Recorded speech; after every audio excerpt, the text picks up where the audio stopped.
Hey, Justin Chamness here, Real Estate Wholesalers Club, where we're all about getting you to that first deal paycheck, that shut up money, that hashtag shut up money. You know what I'm talking about. There's Randy in Oklahoma. What's going on, man? You have to unmute your microphone. What's happening, dude? Yeah, I'm trying. I'm still trying. I told you I'm still trying to figure all this high tech stuff out. Hey, that's all right, man. No problem. Tonight we got a special midnight mentor session, and that's where I'm coming at you at midnight, right here where I'm at in Kansas City. And we got a celebration. We're celebrating a little bit tonight, and come join us if you're in the VIP club or if you're out there watching, you want to participate. Introduce yourself to us. You can. You can do that by visiting www.zoomjustin.com. That's www.zoomjustin.com. But this is a BYOB party, so bring your own. Okay, fellas. All right. What are we celebrating? We're celebrating the fact that Real Estate Wholesalers Club, the website, the YouTube channel has finally, at long last, crossed the 1,000 subscriber mark.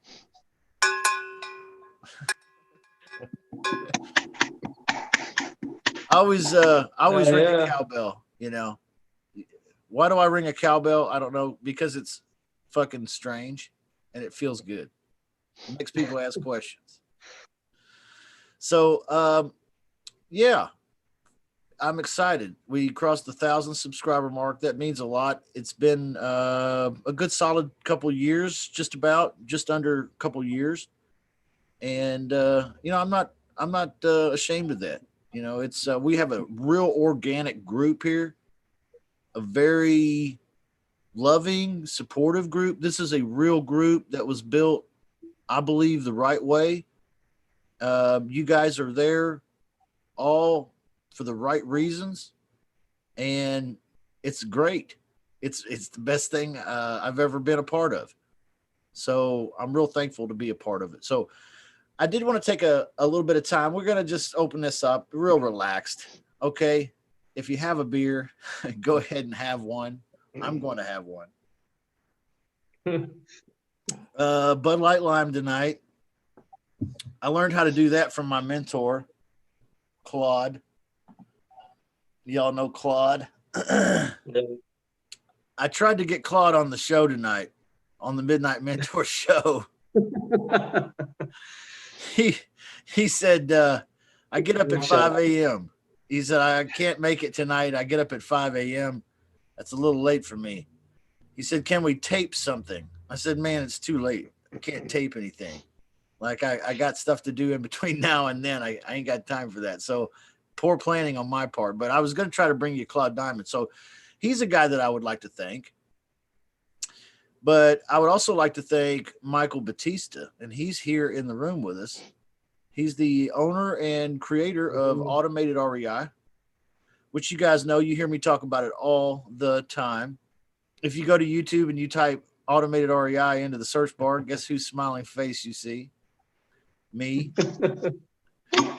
And occasionally Michael. Pretty much the poster child for it. Yeah, like the unsuspecting poster child. I didn't realize it was going to work out like that, but it did, and I'm happy for it so far.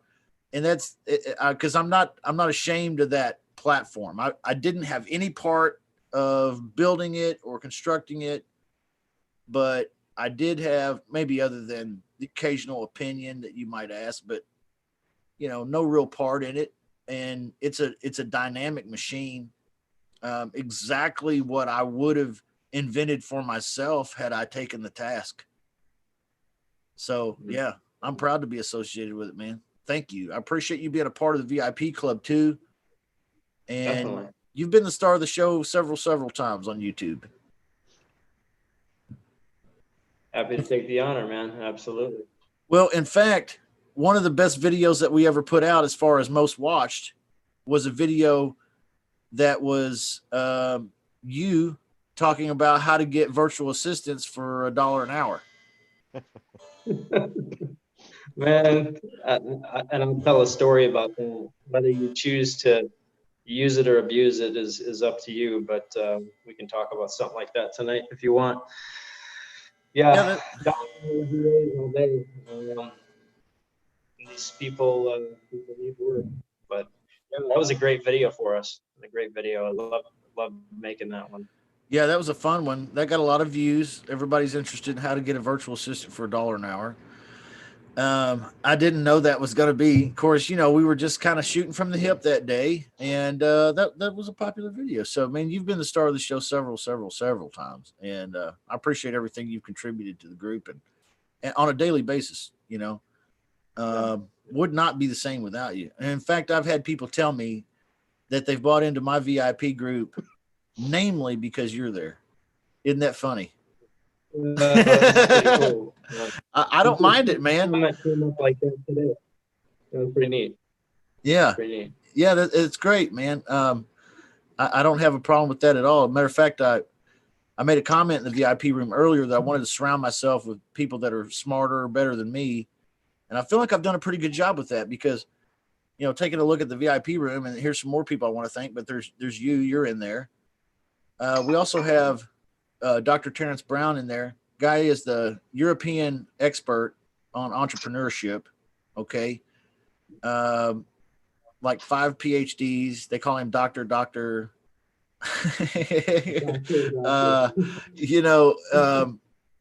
This guy's been super supportive of me from the very beginning. I was just blown out of the water, really, that he even reached out to me. He had been watching and participating in the Saturday Shut Up Money show unawares. Oh, wow. Like incognito, right? And then he unveiled who he is in a private one-on-one call with me, and I was just like, wow, man, and he had very encouraging things to say, and he's still in the VIP club to this day, a paying member. And he's just there for because he wants to be. Is he doing wholesaling stuff too? I was curious about that. That's interesting. Yeah, he has interesting goals, man. You should ask him about them sometime because he's a professor of entrepreneurship in Sweden. He spoke on TED Talks, didn't he? Yeah, the guy spoke on TED Talk. And he's had a lot of prestigious, papers and speeches he's given. And I mean, the guy is more accomplished than anybody you or I will probably ever meet. But he's a professor in Sweden, but he wants to do more wholesaling here in the States. Okay. He's originally from the United States, of course. Okay. And he's trying to do some things, geographically and whatnot. I'll let him share that if he wants to, but interesting story. The guy's really an incredible man. So I'm honored to have him in the group. He's been important for us here in the club as well. We have some other people that I'd like to mention. Rick Gentry in the club here. I call Rick the resident pro. Okay. I always feel like Rick lets me take a nap in the afternoon. And I want to say thank you for that, Rick. I'm busy about running my business. And then I also do one-on-one coaching calls with one-on-one students. I'm also doing some VIP stuff and answering questions in there. And, I get tired about mid-afternoon every day, right after lunch. And I want to lay down and take a nap.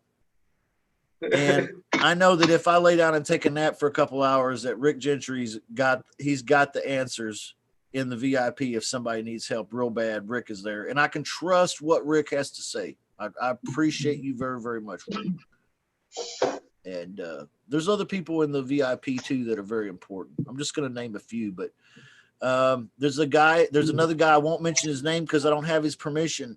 I want to thank him for being a part of the VIP. This guy is a nationally known ugly house wholesaler and coach for an even bigger name. Okay. He's in the VIP. And he's there you know, just like any other person would be, and he'll help in the VIP if he's asked, and he's gleaning and giving, and you know what, a hell of a guy. Honored that he's there. Honored that he's there for sure. Kelly Johnson's been very supportive of me this year, very, very much so. I feel a lot of love from Kelly. I want to say thank you for that. You've encouraged me a few times, man. Debbie Shepard Murray, the same way, very much so. There's a lot of folks in the VIP room that I can say I've developed a relationship with over the last year, and a lot of you that I've gotten to know a little bit better, but not as much. And you know, we could change that a little bit. You could book with me more often, and we could talk. But anyway, yeah, thank you everybody that's participated in the Real Estate Wholesalers Club so far. We have a great atmosphere. It's a great atmosphere for success and for learning. It's not like I'm trying to be the smartest guy in the room, and everybody else needs to, you know, get in line under what I say. This is really a club atmosphere. There is leadership that I offer, and that I you know, support the group with, but at the same time, leadership is not dragging you or pushing you. We're working together kind of like a little team, and many of us dream about how we can make that team even more efficient and better all the time. And guys, there's just guys smarter than me in that club, and you know, anything you want to do, anything you need, there's a mind in that club. Bob Vieira, another one, universal short sale expert. Okay, you know, how do you know, thank you, Bob, for being a part of the club. You know, how do you thank these guys? These guys are better. You know, don't ask me about short sales. I don't know nothing about that. Okay, I'm not an expert at all things real estate. I never claimed to be. But here's the thing. I've tried to surround myself with dudes that are. And in the club, in the VIP room, there are dudes like that. And I just wanted to mention some of them tonight. I know I'm rambling a little bit here, but I guess I'm drinking loudmouth soup. Is that right? That's all right. So what's going on? Somebody tell me a story. Let's change the flows. Thank you, everybody that watched and participated, though. God love you. I love you. Yeah, Let's have another great. If everybody here opened up another Google account and another YouTube account and then subscribe to my channel again. I'm just kidding. We could have another beer tomorrow night. We'd have 2,000 subscribers. You go. I'll ring a cowbell for you. Hey, congratulations, man. Man, thank you, Victor. It's yeah, good. Man. That's a nice little milestone on your way to 100K. Yeah, you know, they say that YouTube pays. My channel's already been monetized. I've been notified and everything, so I'm expecting 75 cents sometime in the near future. There you go. You want to hang you have your YouTube plaque in the back when you record and stuff? Yeah, that's a YouTube playing back there. Yeah. No, YouTube, they give you a plaque once you get monetized. You reach a certain point, they give you that. Yeah, you gotta hit 100,000. Yeah, you're on your way. Well, you know, I don't know. This real estate niche is, you know, they don't maybe get that big, and I'm okay with that. That's not really what I'm in it for, but it would be nice if they gave you something on the low end like that. What they did send me was they sent me an email that had a GIF in it. You know what I'm talking about? One of them animated memes. Yeah. And what it was is it was a counter that went from 0 and it was like really fast going up to 1,000, and then all around it were these animated bananas dancing.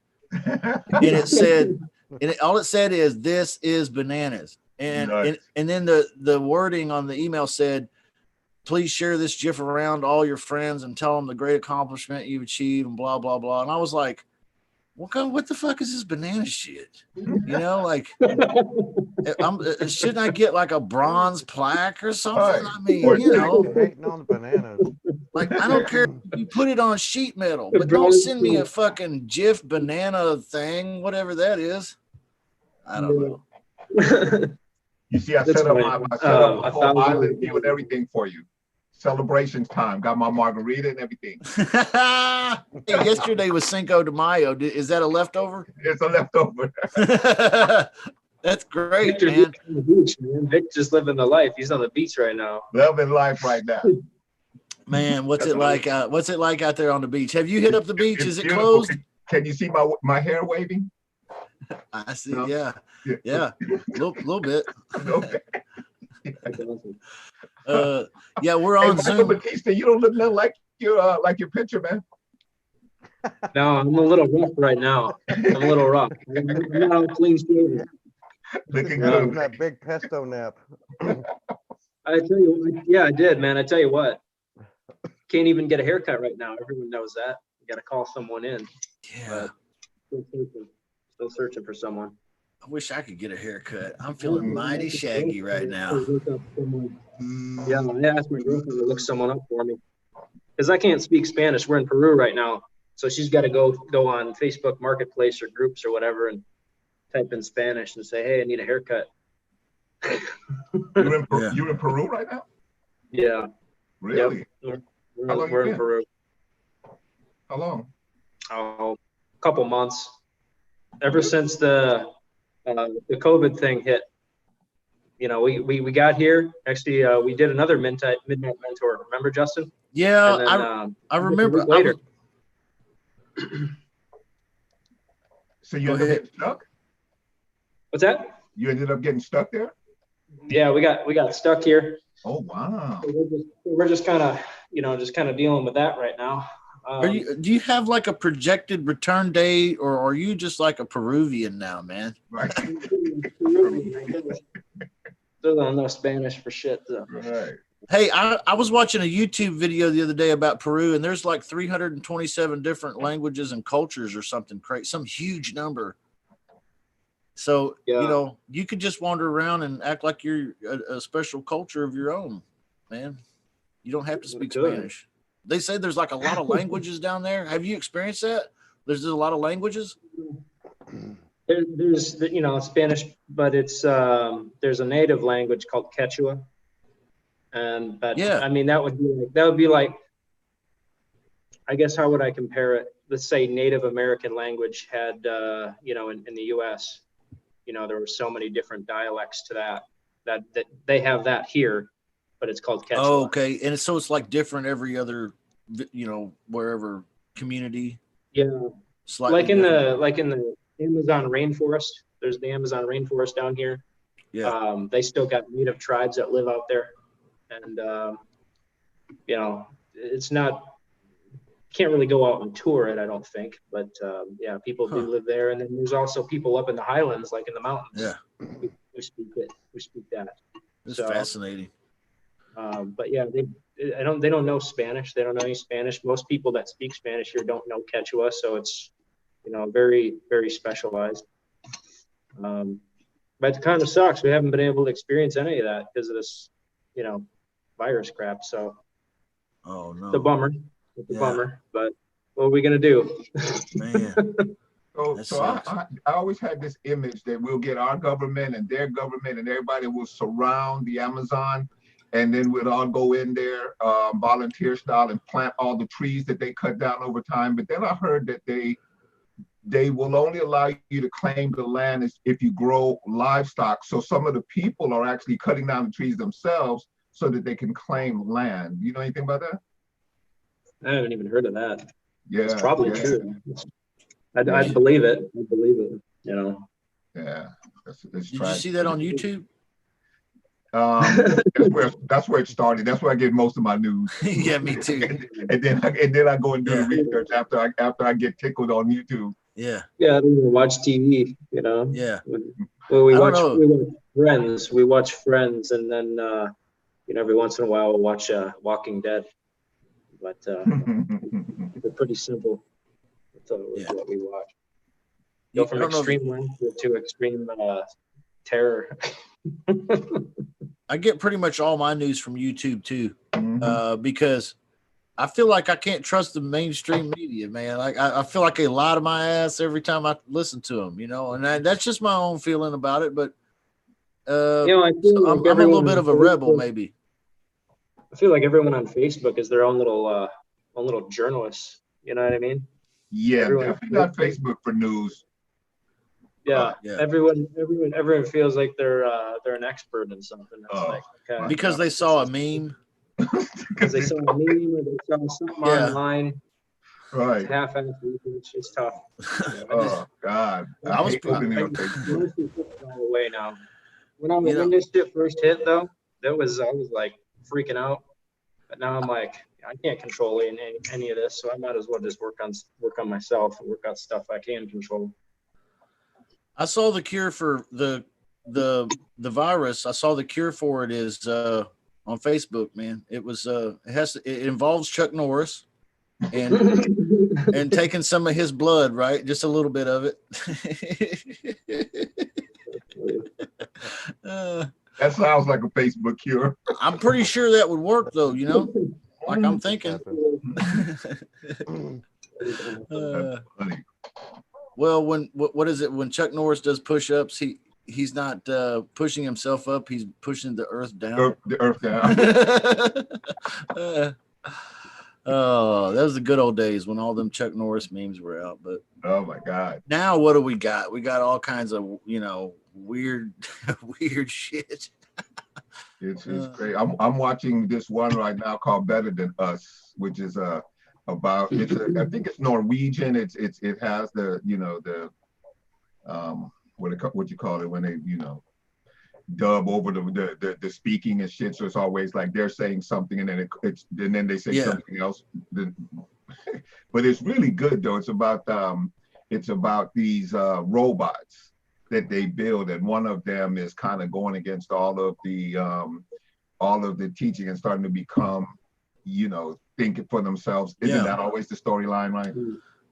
Government experiment gone awry. This one is a private company that's creating these robots, and this one robot is kind of outside the box. And why did they make her fine as hell though? Oh, right. What year? Right. Yeah. The robot is a 12 on a Yeah. scale of 1 to 10. Yeah, Mhm. yeah, inhuman, supernatural. Mhm. Like that movie, iRobot. Say that again, man. You Like get that muffled movie. sometimes. Is that like that movie iRobot? With the Um, AI and all the Yeah, but iRobot still kept like the robot look, which iRobot is actually one of my favorite movies. It's actually my favorite Will Smith movie, believe it or not. But I know it's kind of shallow, but still, he looks artificial, But this robot has more humanistic, qualities and stuff. Yeah. I like I Am Legend. That was a good one. You like I'm Legend? Yeah, that was a good one, man. Yeah, you like that? I like it too, but I like robots. I like that kind of stuff. Yeah, yeah. Futuristic Hey, shit. Where, Victor, there's a you lot ever of watch The Matrix? Which one? You ever watch The Matrix? Oh heck yeah!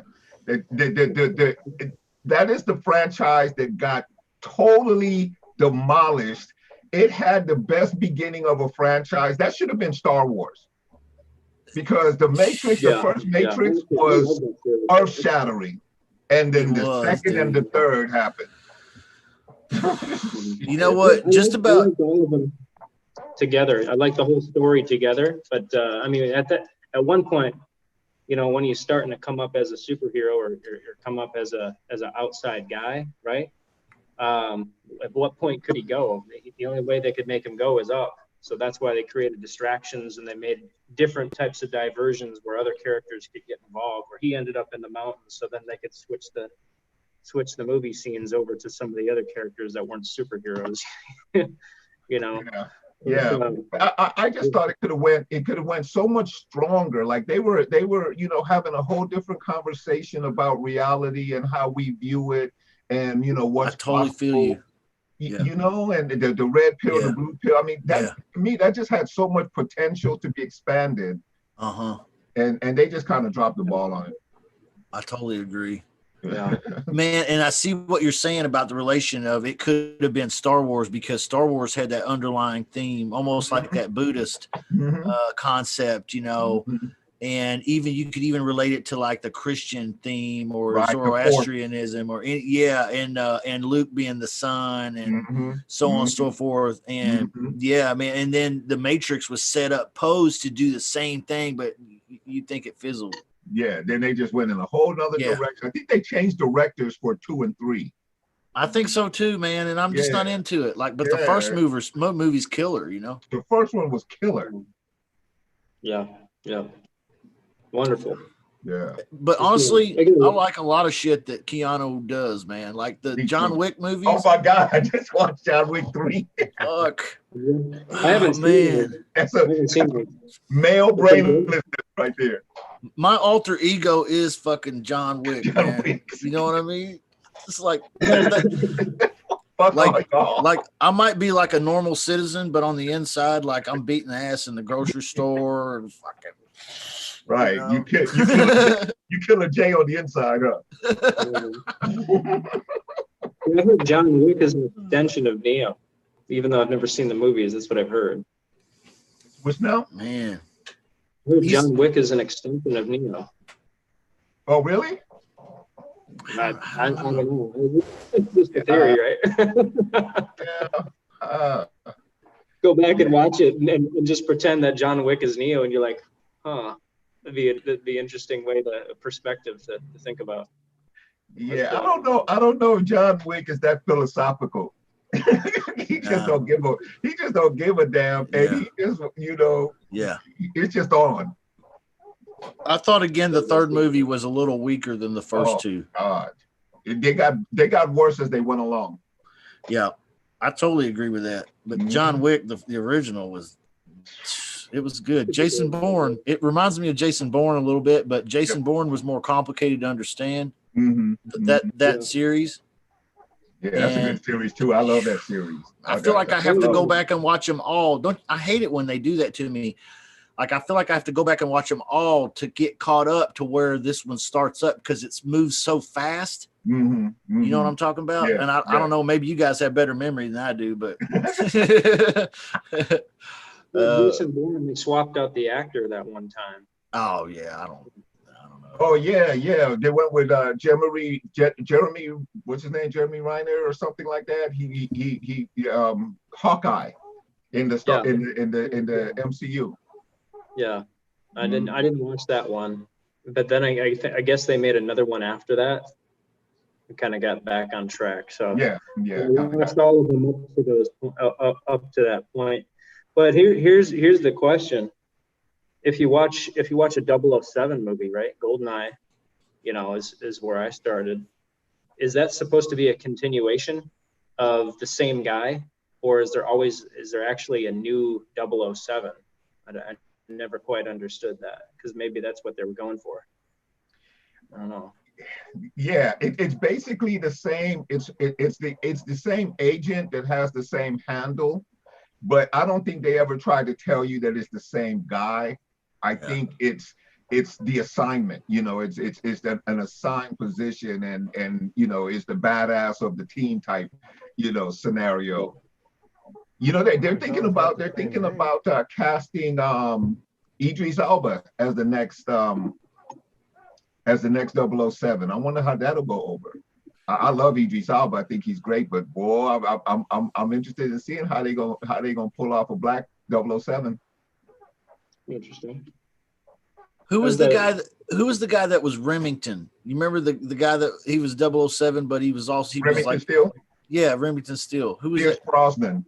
Man, that's where they lost me. I never, I didn't believe in him, man. I was just like, come on, this guy is like a wussy. Right. Yeah. Yeah. Like I'm used to James Bond having this, tough, classy exterior, rough, kind of rough, but manly and elegant, seductive in his own way. Yeah. I think Roger Craig is fantastic. You don't like Roger Craig? I think he's pretty good, man. I feel like he's a little short for the, He does seem a little bit small, but he has a big attitude though. Yeah. I like Roger Craig. I think he comes off as but he's not I don't know Sean if you guys Connery. remember How I don't know if superficial you guys of me. remember the game. Remember. Like back, I'm trying to think here. So like when I first came up, I was 9, 10, 11 years old. They came out with the game GoldenEye, Nintendo 64. So I just kind of, when that happened, it was Pierce Brosnan, so I kind of like him. I actually like him as the best Bond, so Okay. I'm just kind of stuck in that. Yeah. So because that was my era, that's just when Do you remember Sean Connery or Roger Moore? Roger Moore's my favorite. Roger Moore was so bad. He was proper. Yeah. I love Yeah. that. See, I never guy. went back and watched those. I'll have to go back and watch all of them. Yeah, Roger Moore. But like you said, he's a little small, but I like Daniel Craig. I think he's got attitude. Yeah, I do too. See, I do too. what upset me about that is they remade this game, GoldenEye. They remade the game GoldenEye, and it was originally Pierce Brosnan's character, and then they came back and put Daniel Craig in there, and I'm like, this is just weird for me, That was a hell of a it didn't make any sense right there. Yeah. Yeah, from tall, dark hair guy to short, blonde hair guy, that was a little bit of a, and I think they do that. The way they get away with that is because they take so long in between character changes. Like I think it was like 7 years between 007s from when Roger Craig took over. And remember they had that one, or I think they had like 1 or 2 with what's his name, Timothy Dalton. Those were the absolute worst. Yeah. Yeah. Remember that dude? He was, and they tried to marry him and shit and make him a family man. That was the worst. I was like, what the hell are you doing? Click. You lost me. Yeah. You lost me. I'm like, I'm done. Man, we got a good group watching tonight. Rick said, congratulations on the 1,000 subs. Mr. Thinker, he's watching. Rick says, hey, man, thanks for the shout out. Aiden says, congratulations. Atlas wants to know if you're up for smoking some crispy, crunchy, peanut buttery backwoods. Okay. All right. I don't know if anybody understands what that means, but I think I get the point. Sergeant Poppin' Fresh said, who is drinking tonight? Well, I am. I don't know if anybody else here is. Oh, yeah, that's right. Margarita down here for Victor. Dwanell says, what up, fellas? Stopping by to show some love. Hey, where's the beer? Great question. I'm about out here. This is my first one. I probably should stop. Sergeant Poppin' Fresh, who's the half a Malteser? Well, I know what you're talking. That's a margarita, dude. That's Victor with the margarita. Here, let's show us that mug again, bro. Oh my God. That's Andre the Giant territory right there, brother. Right. I attempted to salt it and everything. Yeah, that's the best way right there, man. Man, I love it like that. My wife wants me to do a topping, like top it with sugar, but I like the salt. Yeah, I like the salt too. I like the sugar. Yep, I'm drinking a Bud Light Lime. That's what I'm drinking, guys. Somebody wanted to know. Somebody wants to know, why does Randy look so sad? Randy can't see. I'm squinting. I can't. And I got my phone up here and my laptop underneath it, and I'm actually on PropStream. So Okay. Nice. Well, Sergeant Poppin' Fresh said that he feels like you need a hug, and so we're gonna give you a virtual hug, right? It's a virtual, baby. Who, me? Yeah, you need a hug. Here's your hug. Okay. Don't make it weird, bro. This is just drinks. That's all. It doesn't go anywhere after this, right? Yeah, I'm drinking Pepsi. So. Oh, Pepsi. There you go. There you go. That's good. Hey, I love Pepsi. You know, we could have the Pepsi Coke debate. I'm on it, but I had lemon tea. I had lemon tea. Well, nice. just lemons and Looks like lemon water. now. It wasn't actually tea. It's just hot lemon. how And it you was. say you're down there with your girlfriend? I'm just playing. She's in the other room. No, is that her drink, man, or is that yours? No, I make this. I like Oh, this. you make I have it? I You have like like 6 of these a day. Oh, no Six, kidding. basically six. These are mini lemons, and they're about the size of a golf ball. Cut them in half, wash them off, put them in just hot water, throw them right into the lemon, squeeze them in, and I drink about 6 of those a day. Just try to keep my immune system up, and That's cool. it's better than drinking soda and stuff. That's good. Yeah, they told me that tequila was a key factor in staying healthy. Yeah. Which one was Yeah. it? I missed that. I said, okay, I'll try it. And look Man, at it now. I saw this interview with like a 107-year-old lady, and they asked her what the key to long life was, and she said having a Dr. Pepper every day. And I was like, there you go. There you go. There you go. Hey, Who gives a shit? you know what? Exactly. I- A beer, I- a beer every day or something like that. It's supposed to be good for you. Yeah. So I can agree with that. I think genetics is probably the most important because every time they talk to somebody at that age, they always have some, like one lady was 106 and she said having a shot of brandy every day. Yeah. Yeah. I don't doubt it. Yeah. Yeah. She The said liver- it keeps your blood thin. Yeah. You guys think this has anything to do with your belief too, and your comfort level with your lifestyle and lack of stress on it, and just I don't know. Man. I had a biology professor in college that said he didn't believe in any of that stuff because he said your body's been trained over hundreds of thousands of years to eat what we eat.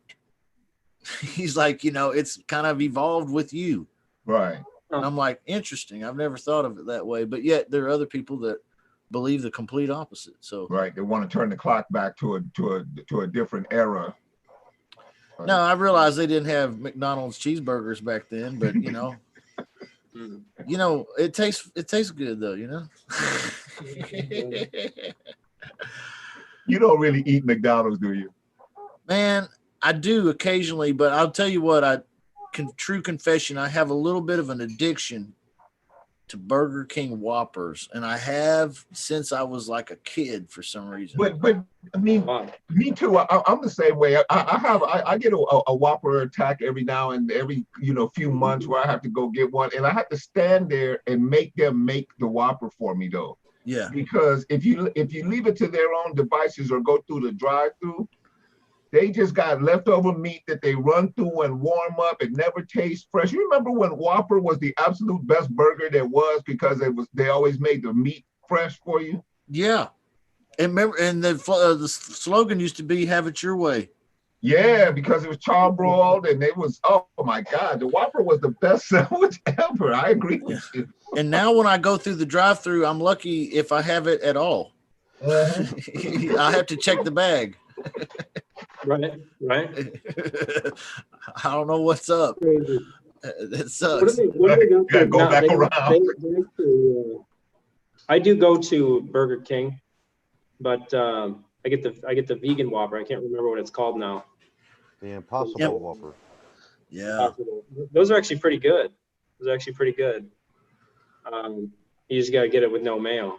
But aside from that, Yeah, here's a healthy option for you. We slathered it with mayonnaise. Right. it doesn't make any sense. It doesn't make any Right. sense to me. Let me get the vegan burger extra mayo. Rick says he's an In-N-Out guy. Oh yeah, absolutely. Yeah. Can't lose with that. You West Coast guys don't mind rubbing it in either. We don't have those No. out here. That is not even an option for us. Five Guys is the closest we got to In-N-Out. Five Guy burgers. Mm-mm. Yeah. Did they have those out there? Five Guys? They have a couple now, yeah. Mm. You know what I think is the most overrated one is that what's the one comes from the Midwest someplace, and they just got out here and they have some like the best locations and their shit is so overpriced and it's horrible. Burgers? Yeah. the burger joint. It'll come to me, but yeah, they were making all sorts of fuss about how great it was and how it was better than In-N-Out, and I went to that place and spent like $13, and the burger was the size, I did, and the burger was the size of a slider, and there was a small shake, and it was like $13, and it was less than average. The lettuce was soggy. I can't have soggy that lettuce. pisses me off, man. Oh my God. That pisses me right off, right? I'm like, I know it's only $13, but for real, this is not a $13 hamburger, man. Right? Period. Yeah. Now Randy's sad. Randy's sad because of the burger. Randy's sad. What are you talking about soggy lettuce? Yep. Let us not be sad. Really just If did you're that. going to serve a premium product, you got to have the premium product. It's just, what's the Habit burger? Somebody said, is that an In-N-Out burger? The Habit burger? No, the Habit is it's a chain. What is it? They have really good burgers too. They do like the wheat buns. They have like the sweet potato fries, and they try to put a little healthy twist to the burger, but it is pretty good though. Mm-hmm. Interesting. That's interesting. I wish Rick could tell us about this burger joint they got in the Philippines. It's real big, man, bigger than McDonald's. And I can't remember the name. And I wonder if he's ever had one of those. I saw it. It's like they mix a little pineapple or something in the beef too. And it's a little more tropical.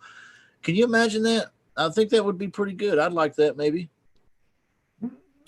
Try anything twice, Why not? Say what?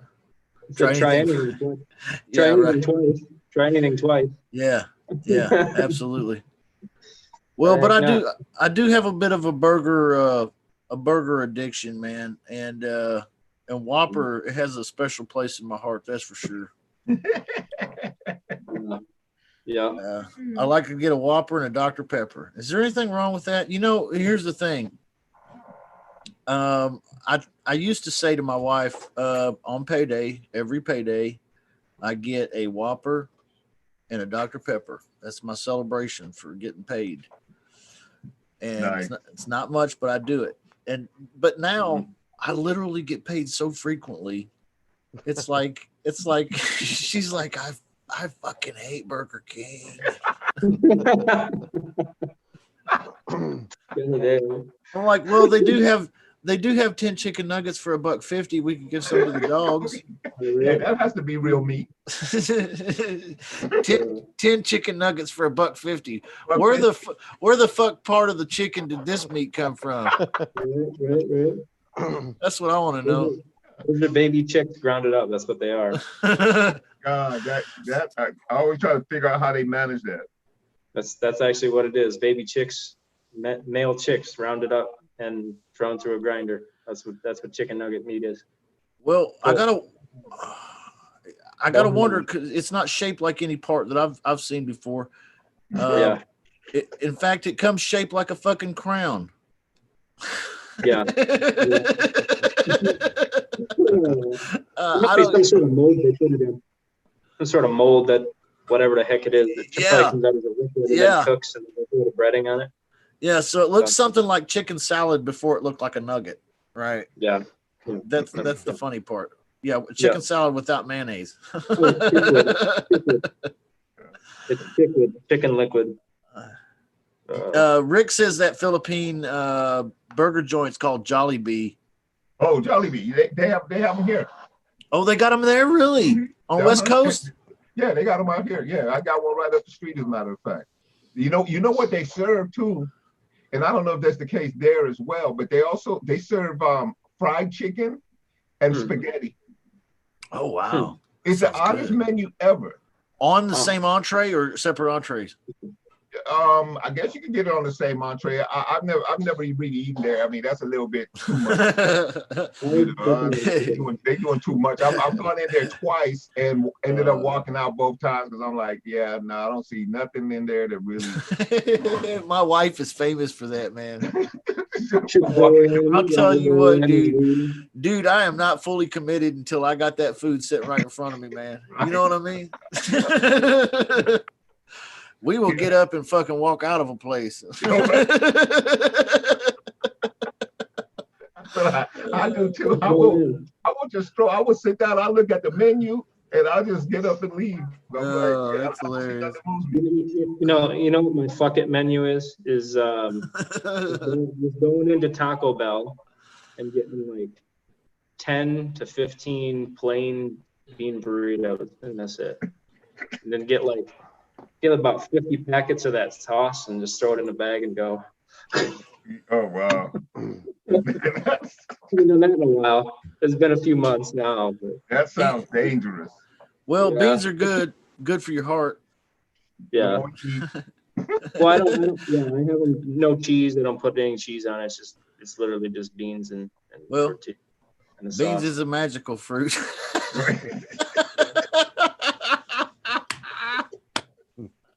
I'm sorry, guys. Game over salad. Game over salad. That's More hilarious. game over salad. Yeah. So Jollibee offers spaghetti and what'd you say, fried chicken? Mhm. Man, that sounds pretty good. Different. You know, one of my favorite things That is was the Midwestern palates, huh? yeah. You know, that reminds me of my last trip to the Golden Corral, man. You know what I'm talking about? And rightfully so, they call it a corral because that's the first thing they put your ass in is a cattle chute, man. You know, you gotta walk. They herd everybody into that shit. Yeah. And inevitably, I'm behind somebody that weighs like way too much. They should not be in the buffet line. I cannot get around this effort. No, I'm just kidding. And that was horrible. Yeah. It's like move. Right. Get out the way. I'm trying to get to the last chicken leg. They only got breasts and back left. I gotta get that last leg. Yeah. Man, but I do like a good buffet, that's for sure. Oh, me too. Me too. I miss the buffet, you know, be honest with you, but this lockdown. They got one right outside. Actually, just as you headed west out of Las Vegas. Oh yeah. I can't remember the name of the hotel, but it's off strip, right? It's down a piece out down to 15, and oh my God, they got the best buffet. All the shrimp and the prime rib and the steak and the Mexican food and the desserts it's like, okay, you stop there on your way home and then you fucking got the sleepies the whole time. Yeah. Sleepies. Whew. Where are you at, Victor? San Bernardino area. Oh, gotcha. Cool. I didn't know they had a Jollibee out there. Right up the street. Right. I'm here. Really? Rancho Cucamonga area. Oh, okay. Cool. I'm just right north of LA. Where at? Valencia. Oh, okay. Yeah. I graduated. I got my theater of arts degree from COC, College of the Oh, Cayman. nice. Oh, cool, man. Uh-huh. Yeah, we'll have to hook it up sometime. Yeah, absolutely. Let's do that. You guys are talking about food. I had to jump on, man. I'm glad you're here, dude. I'm glad you're here. Rick's sending in the Justin. messages, but he ain't showing up. What's going on here? Yeah, I'm not sure what other burger place you're talking about, Justin.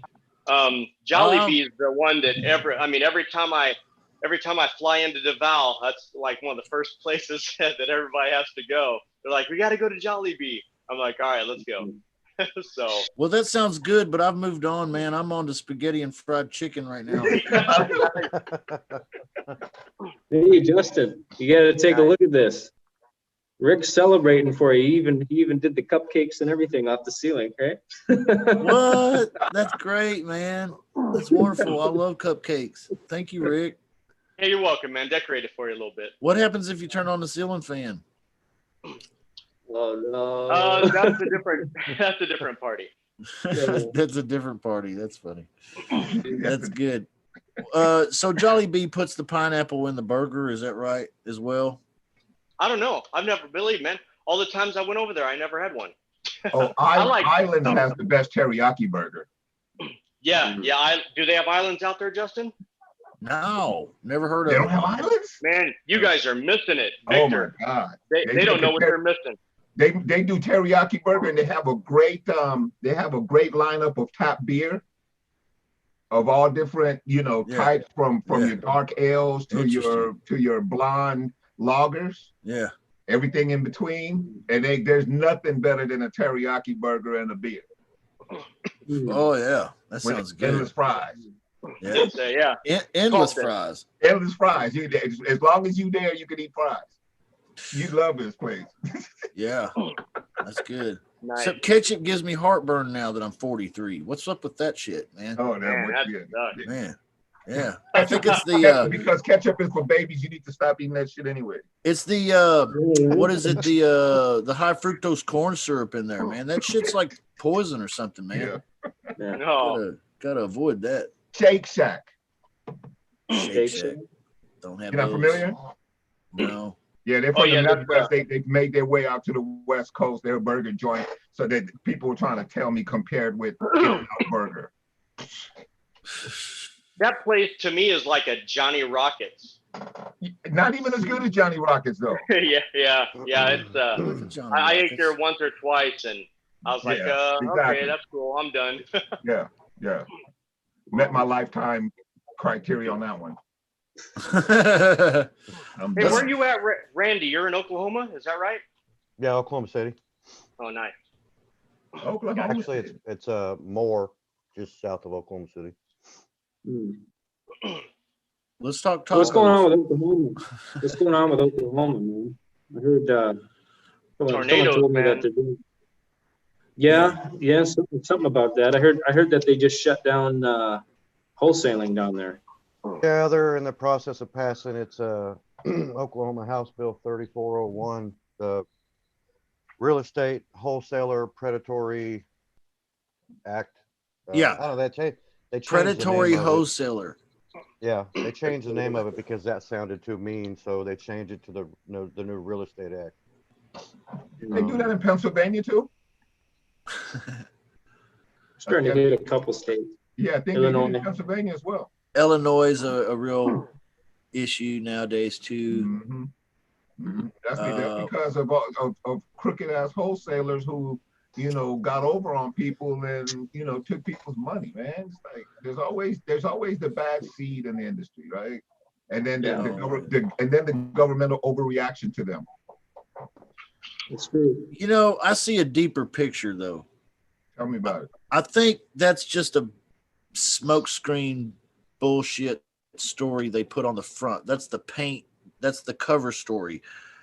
I think deeper it goes into the realtors commissions in the state want to own and control all transactions, and they are finding a way to eliminate the competition legally. That's what I feel like. I could be wrong. The NAR is one of the most powerful lobby groups in the Absolutely. entire country. Absolutely. You're dead on with that one. I would have to agree with you 100%. I feel like too, they're the ones that are going to the title companies and saying, the title insurance companies and saying, hey, you can't insure deals that don't have that include an assignment. You can't insure these. So title companies are turning them away in some cases. It's getting crazy, but it's been Wild West for a long time. Mhm. Don't you agree? It's been kind of Wild West a little bit. Yeah. Like I So- remember when I started doing wholesaling, Ron LeGrand said, when you get an ugly house deal under contract and you find that cash buyer, you collect the earnest money in cash right up front and put it in your pocket. That's your payday right then and there. You know what? That may have worked back in the 1980s. I almost said 1880s. 1800s. But nowadays, man, buyers want that shit to go to an escrow company. Yeah. You know, they don't want it Yeah. going in your pocket because they don't Yeah. know who the hell you are. Yep. So, you know, you listen to a course from 1985 and you're getting misinformation because that's just not the way the world works anymore. It's been Wild West for a long time, but it's not that Wild West like that anymore. No. Mm-hmm. Back then they couldn't check your credibility. Now they can just Google you and find out, you know, all your business. Yep. Mm-hmm. And so your credibility is always at stake. If you don't manage what people see online about you, or, you know, have something that represents your company in such a way that, you know, either have something good or have nothing at all. It's crazy. I ran into a situation one time where a guy hit me up and wanted me to JV with him on a deal and bring a buyer. Sure. I found out eventually that the guy was a vagrant that moved from city to city and had come to Kansas City and found an empty house and broken into it and was staying there pretending to be the homeowner and trying to sell it in order to collect a earnest money down payment cash to move to the next town. He wanted like 5-10 grand.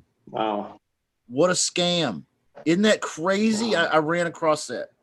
Dude, I had a guy who did the exact same thing, and he was hot on it right after the 08 crash. And, you know, people, there were a lot of empty houses and stuff. And then, you know, there was there's the whole, you know, eminent domain. Yeah. And if you stay there for a year and you actually pay the bills and they don't show up, like, you know, a lot of them, like, especially those hedge funds, they weren't checking on some of those houses. Yeah. And people were taking over houses, and then the hedge fund just lost out because the judge was on the side of the people because they were in there a year and the law allowed them to stay in there because they had turned on water, lights, and everything else and were paying the bills. You know, as long as your bills were paid on time and you were keeping the property up, Wow. they actually gave you eminent domain on the property. Wow. It was crazy. It was crazy. And this one dude kept trying to get me to do that, man. I'm like, man, my conscience don't work like that, bro. Right. Right. I don't work like that. Man, you want to find you a place with a pool and maybe there's a car parked in the garage. Maybe there's a car Yeah. you can use. We had a similar problem back with people trying to collect cash for keys. They would move into vacant homes and wait for the agent to come to check occupancy, said that they lived there, try to collect cash for keys, and that same person would show up like the next month and a half at another vacant property trying to collect a second cash for keys. It was crazy, man. It was a mess. Scandalous. Wow. Yeah. Yeah, it was just People will do whatever they got to do, man. That's just the way this I don't know world if is. I don't know if they gotta do it. You know, that reeks of, you know, being in a position. These people are criminals, man. A lot of them, you know, they're not doing it because they need a place to live and they're homeless and they're taking care of their family. You know, they're not. It's not that noble. No, not at all. Not at all. It's just they found a system and corrupted it. So basically, Man, but that system was probably run by people that were already fucking corrupt. the National Squatters Association. I'm so jaded, man. I'm a cynic when it comes to the system, man, and the government, the media, and everything. Man, I don't know. I'm a little bitter, maybe even. You gotta. just How a do little. you, little. so how do you comply with this new wholesale law? Then you got to go to a wholesaler and say, hey, I've got this motivated seller. He wants to sign a deal, but I'm not a licensed agent. I see you are, you know, and you work something out with them, or what do you recommend? I haven't done anything with it. Yeah. We're gonna do lease option virtually. Yeah. Honestly, we're not even. Me and my business partner, we discussed it. We talked to it about the Oklahoma City RIAs and Tulsa RIAs, and I mean, we've been a lot of people talking, and we're not going to mess with it. I mean, I'm sure there's Yeah. ways to do it, like you were talking about earlier, you know, referrals to realtors and all that, but Yeah. the title companies are backing away from us. I mean, those nice people treated, you know, real wholesalers like, you know, like they were doing something wrong. And I mean, Yeah. title companies quit doing wholesale deals. It ain't even passed yet. It hasn't been signed yet. So Yeah. Mhm. Yeah. You know, Crazy. it'll take some time to be adjudicated. Really, you know, they pass these laws, but nobody knows how they're going to enforce them and how it's going to be adjudicated when questions do arise in the courts until some things start happening and some cases are adjudicated. And then it's like, oh, well, this is how they do it. And here's a workaround. And like, for example, in Texas, they passed laws like the early 1990s, I think it was, or maybe it was early 2000s. I don't remember. And it was just, you know, horrible like this. But then they went back and then they eased the laws up a little bit. And then eventually it got passed around that lease options can't be done in Texas. And you can even call right now. And I've done it. I've called attorneys and I've called title companies and I've called several other realtors and people like that in Texas. And I've asked them about that. Oh yeah, that's illegal. You can't do that here in Texas. You know, that's bullshit. That's bullshit. You can do it. You just need to have an extra slip of paper or two. Why they don't tell you that, I don't know. There's a lot of fear baiting going on. So, you know, I actually got a copy of the Texas law from a good friend in Texas, and he John sent it. Jackson on here, by the way. Say what? I have to get John Jackson on the show, by the way. John Jackson. Yeah, John Jackson has a whole course on Yeah. it. He does the whole 9 on it. I talked to him too once. Yeah. Yeah, he'll jump on. He's a good guy, man. Good friend of mine. I can get him on the show, and he could probably go top to bottom on how it worked because that's where he's located. But anyway, I didn't mean to.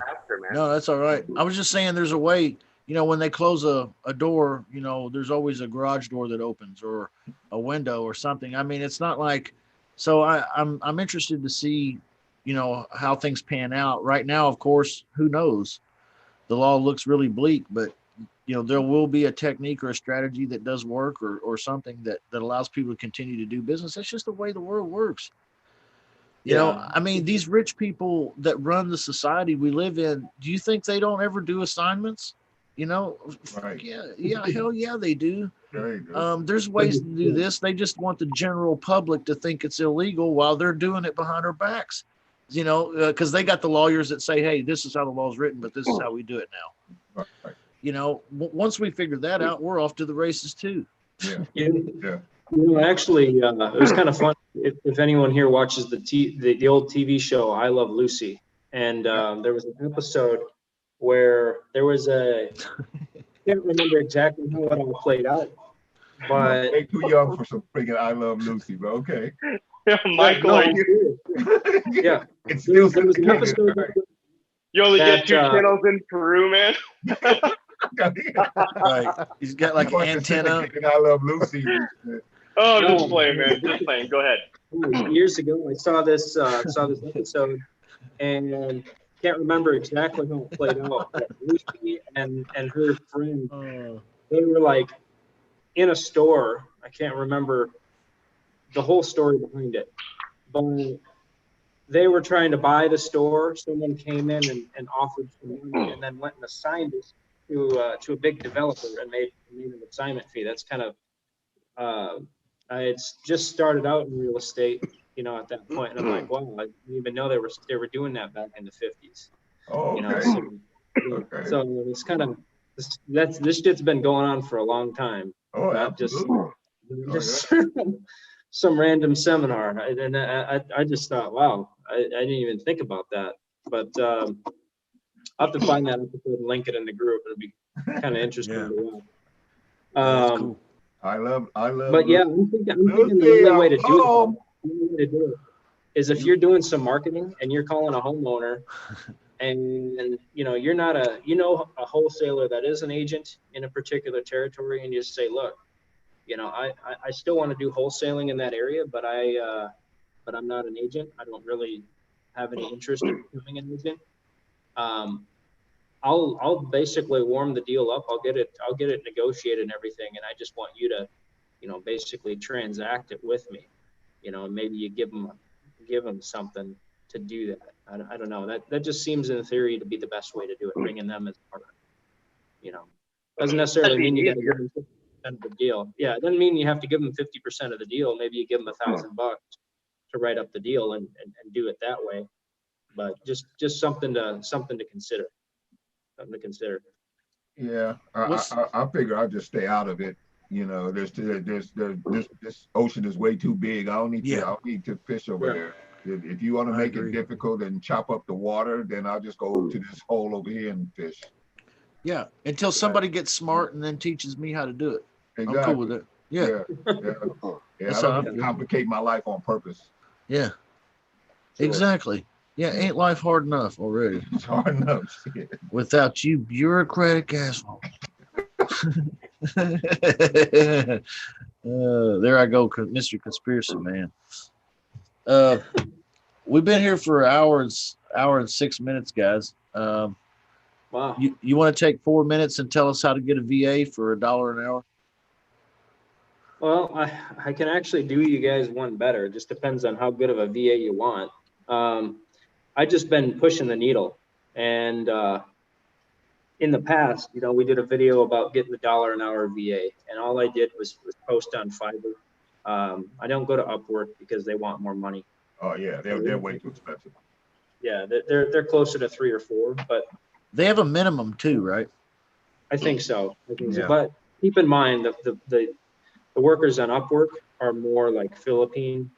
The workers on Fiverr, you tend to find more folks from Pakistan and Nigeria and just different countries. Yeah, absolutely. There's different countries where the wages are just lower in general. Mm-hmm. Well, I was playing around with that, and I know Rick. He has a lot of VAs as well in his business, and but what I was saying is you can do like an ad that says $5 for 5 hours of work, and that translates to $1 an hour. Well, I've been kind of playing around with some chat rep stuff and trying to see how low these workers go. I was just curious. I haven't hired anyone on this yet, but just yesterday, I threw up an ad. 2 days ago, I threw up an ad that said chat rep needed, $50 a month for 48 hours of work a week. For 48 hours of work a week, and it's like 208 hours a month, right? It's like 48 hours a week. That translates to people. Yeah, 48 hours a week, and that translates to be like 24 cents an hour. And I had, I shit you guys not, I had 43 job applications, and wow. I had I think five of them sent me the offer for the $50, and then some others tried to negotiate me up to $100, which would be 50 cents an hour, which heaven forbid, it doesn't get any better than that. Keep in mind, guys, that these what's wrong with you white people? Keep in mind, guys, that these folks probably what's wrong with you? They don't speak the best English, but hey, that's just something. If you need someone to do your texting or do your chatting and on Facebook Messenger for you, or do whatever, just call them. Just make them a new profile, John Smith, posting in groups and finding deals for you. That'd be an option. So that's cool. Yeah, that's interesting, because I got a guy right now. He's Pakistani, as a matter of fact. Let me see. And I got him from Fiverr, and I originally, Quasmidris is his name. I got him right here. Let me see where he's at. What's his name again? Quasmidris. Quasmidris. No, Gazimidris. Gazimidris. Yeah. Let me guess what country. Let's get. Oh, you said Pakistan already. Never mind. I believe. I'm not sure, but he speaks fluent English. Let me see if I can find out where he's. Rick, do you have a Gazimidris on your staff?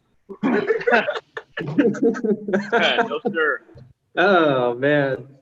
but he is pushing so hard for me to hire him as a full-time.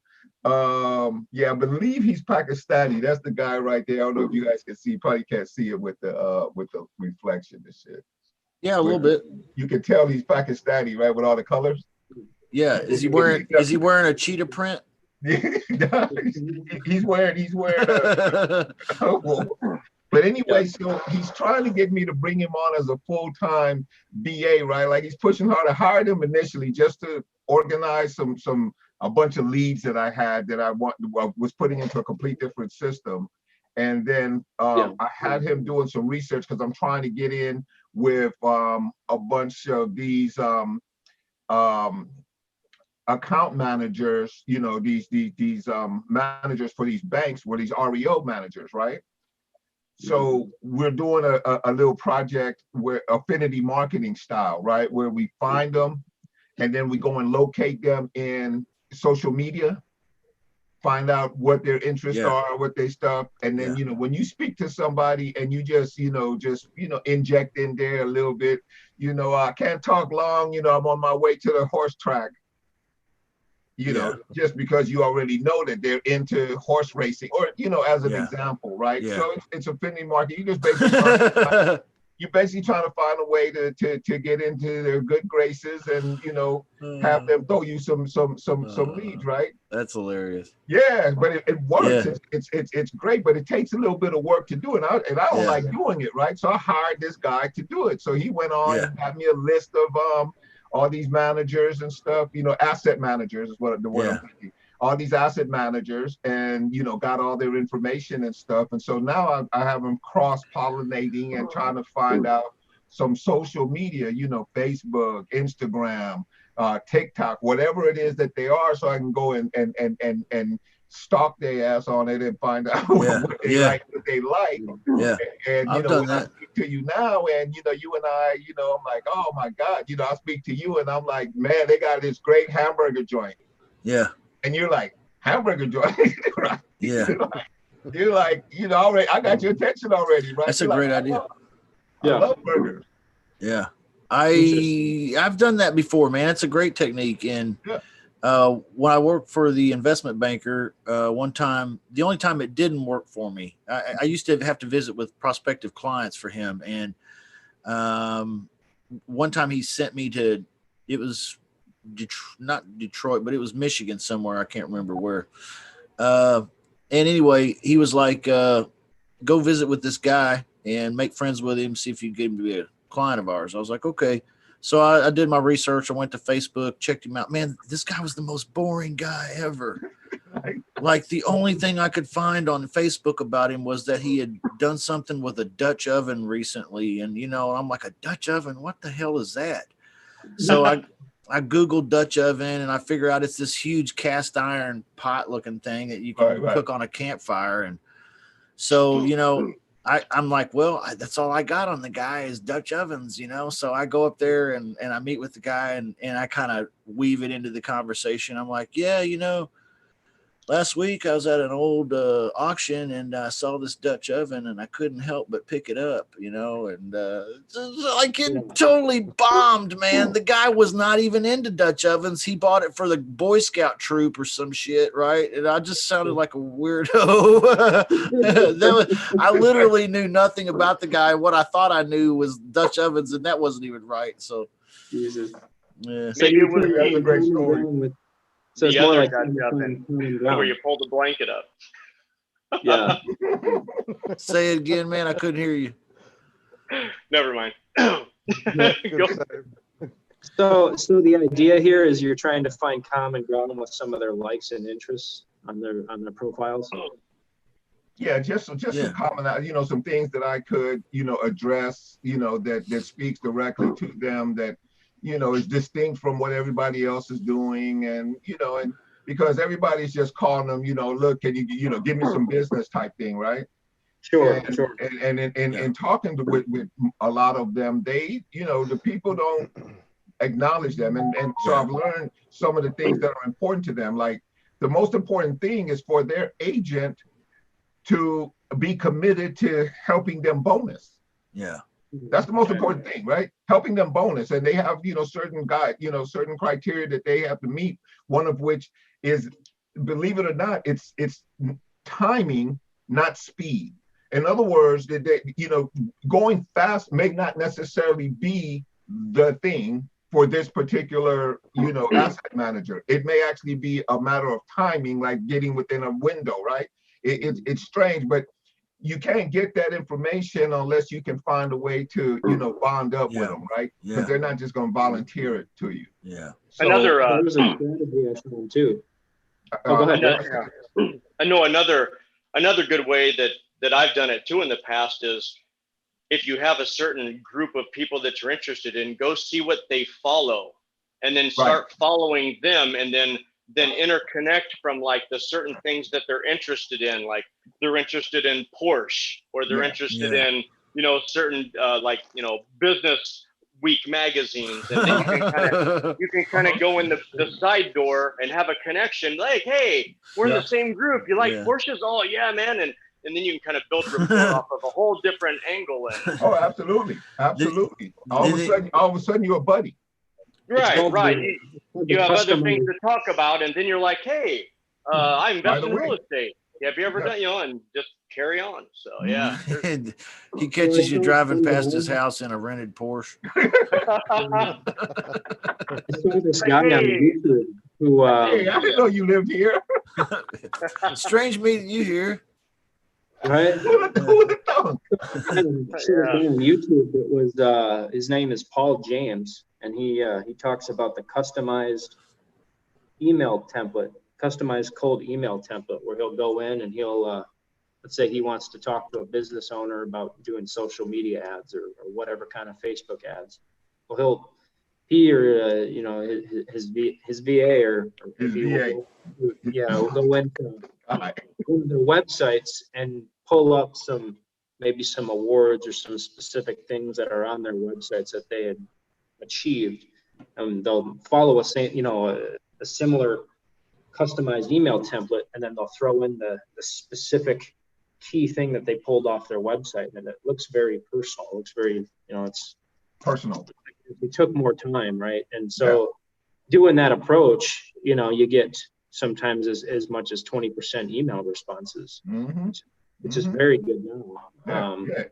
So if you're willing to do the front end work, it can pay off big, especially on certain, ticket items. If you're trying to, if you're doing very big ticket items, you have to try to develop relationships. You selling, boats and planes and shit like that. You gotta, it's not just a transaction. 100%, man. You got to be able to do that. And that's actually, and again, transitioning back to the VAs, that's what these 23 cents an hour VAs would be very good at. Now we're down to 23 cents. Now we're down to 23 cents. What the hell? We're going to $50 a month, 48 hours a week. You're paying these people out of coins you collected out of your ashtray in your car. You are at that point. It's crazy. I like where you're going with this though, because my budget is getting nicer every time you make a comment. Right. You gonna be able to biggie fry your size or biggie size your fry? Go ahead and biggie that for me. Biggie fry your size. Yeah. Biggie fry your size and biggie size your fry. Way past your bedtime. Simultaneous. Man, I got my mind on this fried chicken. I can't get over the spaghetti. Spaghetti on right now. I mean, I saw the image of it in my mind, a plate with spaghetti on it and then some fried chicken right next to it. God. Yeah, that's good. That's good old Midwest cooking right there. That's It's too late, buddy. Yeah. It's too late. Skip it. I will skip it, Rick, because we're still half locked down over here, man. There ain't no joints open to get any. No, none. Yeah, you couldn't get anything like that. Justin, I still got my car over at the airport. Yeah, that's crazy. Racking up $15 a day. Oh man! The entire time he's quarantined in Peru. In Peru? I called Justin up. I'm like, "Hey man, can you go get my car?" And he's like, "This shut down everything." Whatever. Oh shit! Couldn't get a key over to him. I was gonna mail him a fucking key and everything, but I can't. They shut everything down. I can't even use mail here. It's crazy. Wow. Whatever. That's Yeah. a bet. Yeah. I'm sure they'll work with me on it, and if not, I'll just drive around it, or I'll do Well, something. I'm sure they will, man. Interest, fees, and penalties. Yeah. Yeah. Or I'm sure they maybe will. you can just pop your hubcaps off and leave them there. It's true. Or I'll call in a tow truck. Right. Yeah. I'd have them tow me out. Just tow me Yeah. right out. Yeah. In that thing. Break off, it'll cost you less to get somebody to tow it out of there for you. Yeah. Would they let a tow truck pull it out with no? Yeah, like a fake repo. There'd have to be a reason, right? Yeah. Doesn't work. Car doesn't run. Just say the car doesn't run. No, but it's all 100% card operated. There's no man. It's not man operated. You know? Oh. Oh, well then just blow right through that thing. Just- I'm just kidding. Edit that part out. Right. Right. Just spray paint the camera. What's that? Just spray paint the camera. Yeah. Right. Yeah. Right. You just have them go in there and do a fake repo. Mhm. That's a And good act idea. Like they're repoing it and just drive off and drop it off in your driveway. Right. Exactly. Hey Rick, what other kind of marketing do you do, man? Do you ever go out, like, do any driving for dollars or any kind of nonsense like that? A little bit. Really? I have drivers and use like a mobile app, Okay. and then I do like a tiered system that I'll pay them off of. I like that. I like the driving for dollars list myself. Do you? Probably over half the properties are not on. Like I have PropStream and things like that too, but the majority of the properties that I get sent over to me, I have a lot of different drivers all over the place. Most of them aren't on a list, so I still I believe in the whole driving for dollars list, man. I mean, It's an exclusive list just for you. Yeah. Yeah. right? Hey, But hey, Rick, I like let me it. ask you about that too. Is there any opportunity in using Google Maps to do driving for dollars? Of course. I mean, that's just Yeah, man. Yeah, I mean, if you have a neighborhood that you're interested in, I mean, the only thing that I don't like about Google Maps and like Google Street View and things like that is that the different areas and the different cities, the pictures aren't up to date. Right. So you don't know the true like condition of the property. It may look, abandoned and boarded up, but until you click and see that the picture was taken in 2016, then you don't know. You know what I mean? right. Makes sense. So part of my deal is I don't have a problem if they find a local property on like Google Maps, but if I want a local property to them that they could physically go out and take a picture of to verify its current condition, and then I'll skip it and kind of run with it like that. Absolutely. Yeah. I do the same thing. We have some neighborhoods here that are kind of really attractive in driving for dollar format. I have a cool little app that you can just pin whenever you see something. You can just pin it, come home, skip it, or go knock on the door or something like that. Yeah. Okay. Yeah, man. So how are you dealing with because I know Santa Clarita, Valencia, Canyon Country, we're talking a pretty steep price point. With some pretty large payments in terms of the amount of mortgage that they're dealing with. So are you just looking, basically you're just looking for the wholesale deal, needle in a haystack type thing, or needle in a needle stack? I don't do a whole lot here in my own neighborhood, man. I mean, I have a couple of websites that I kind of push a little bit. And then besides that, just dealing with some local agents that I know. Okay.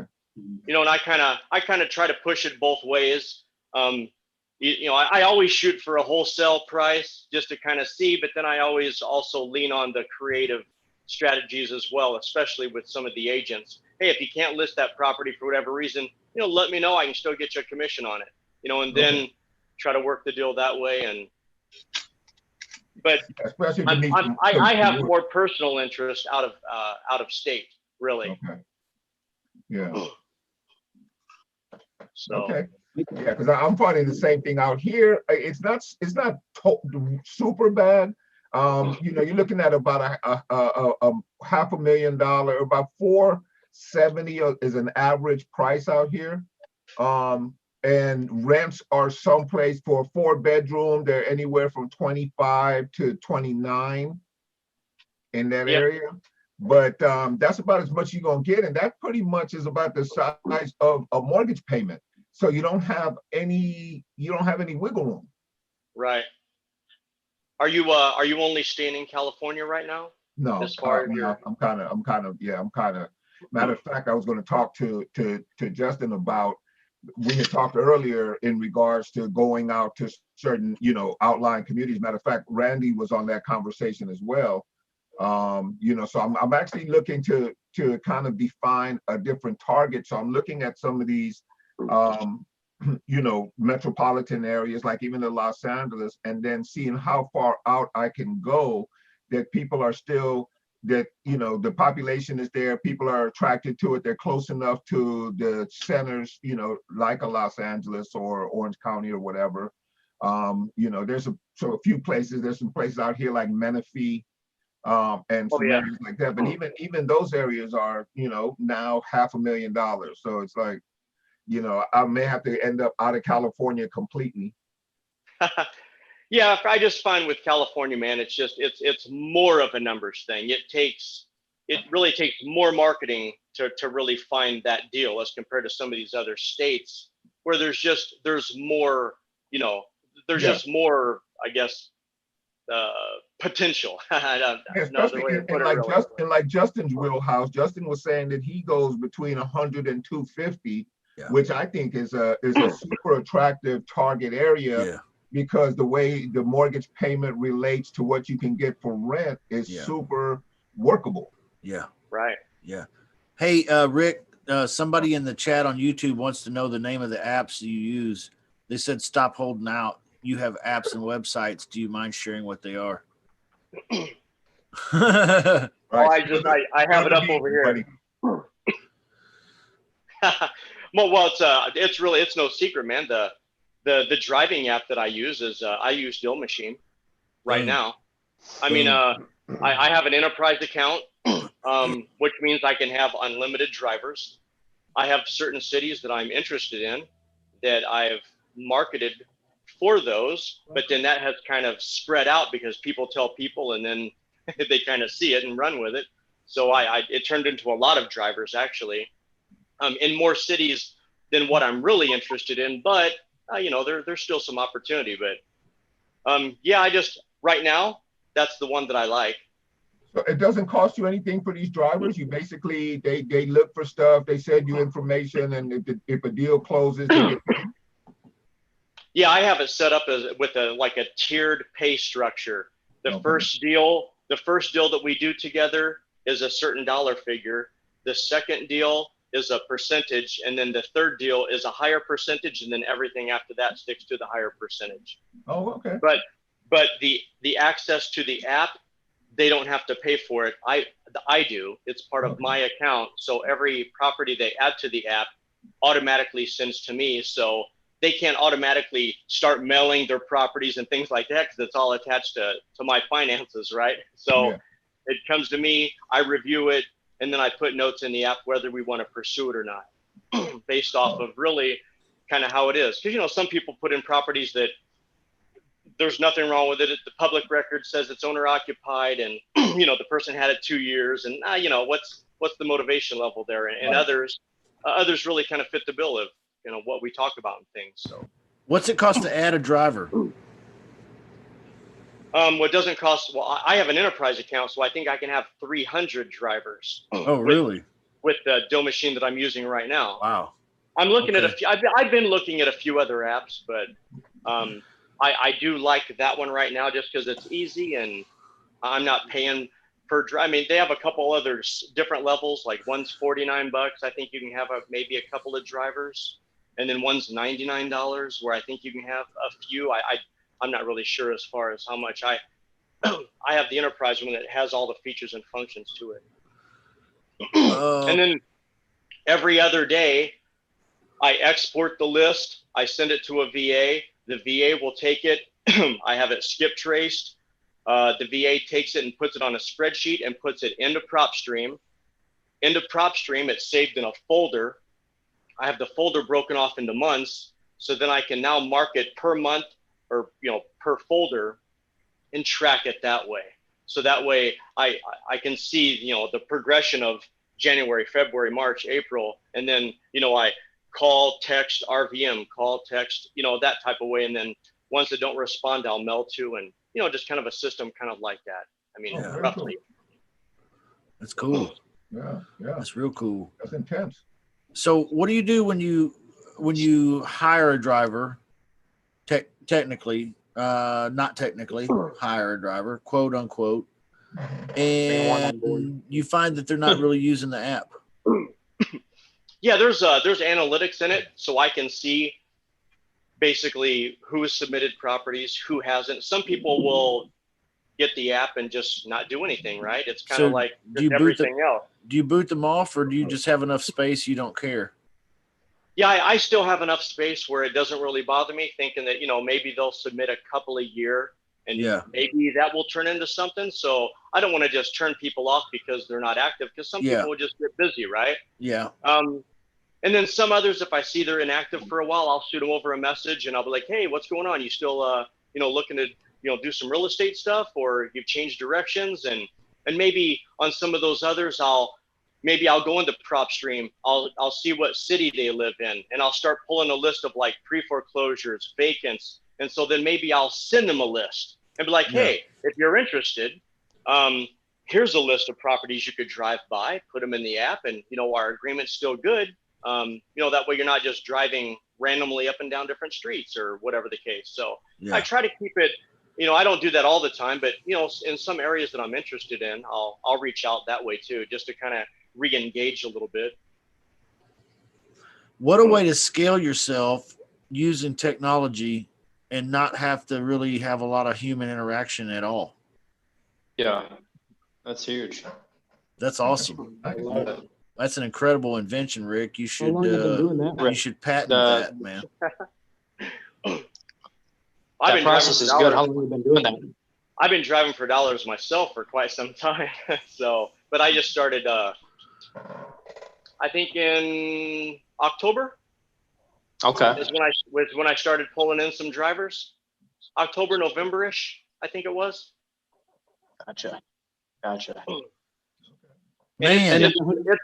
It's literally turned into, I have thousands in my account. So like properties. Okay. I was like, wow, really? Driver? Woo. I'm like, you're Uber. So they've submitted thousands of properties. Yeah. Wow. Isn't it crazy? It takes time to build. I mean, it takes time to build, right? I mean, but I got some people that are really, really, motivated with it, and they submit a lot of properties, and a lot of good properties as well. Mm-hmm. So what do they get? What do they get outside of the money? Are they people who are interested in real estate? You kind of put them on a little education, or how do they benefit otherwise, or is it just a financial situation for them? A little bit of both. Okay. I mean, it just kind of depends. Like I've run some Craigslist gigs and things like that to draw in some areas that I'm interested in. The people that responded to that, they really didn't know much about real estate at all, but they were motivated and they kind of liked the idea of, hey, I drive around anyway. I'll take some pictures of a couple of houses and send them to you. Sure, why not? So that was one way, going into like a Craigslist post. A lot of the others, if I have areas that I'm interested in, I will join a local Facebook real estate group or something like that. And then I'll approach some people within that group to see if they're interested in working with me and real some deals. So that way, they're already real estate related in one way or another. They have some sort of interest in it because they're in a, like a RIA Facebook type of thing. So Right. There's already some interest there. And and some are very educated in, kind of what we do, and others not so much, but they're just starting, or, they're trying to learn or just whatever the case may be. There's all walks of life in those groups. You know how that goes. Mhm. That sounds So, cool, man. but I don't really have like a training program that goes with it. I'm not there to try to train them wholesale, but I do train them on the type of criteria and the properties that we're looking for. Right. So that way we don't get a bunch of stuff that's, in a new construction housing track and everybody's lived there for 3 months. Look at this Yeah. map I found. What's wrong with that? What's wrong with that? I'm just not using, I'm not looking for that right now. So, Right. but It's crazy Love the it. talent we have in the VIP club, guys.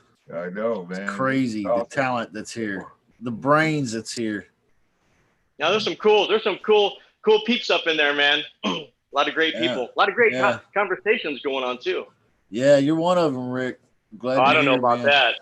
Yeah, That, Yeah. No, man. that conversation you had this afternoon at the 5 o'clock meeting, I wasn't able to participate, but I listened to the whole event, but I was, I couldn't really, camera up.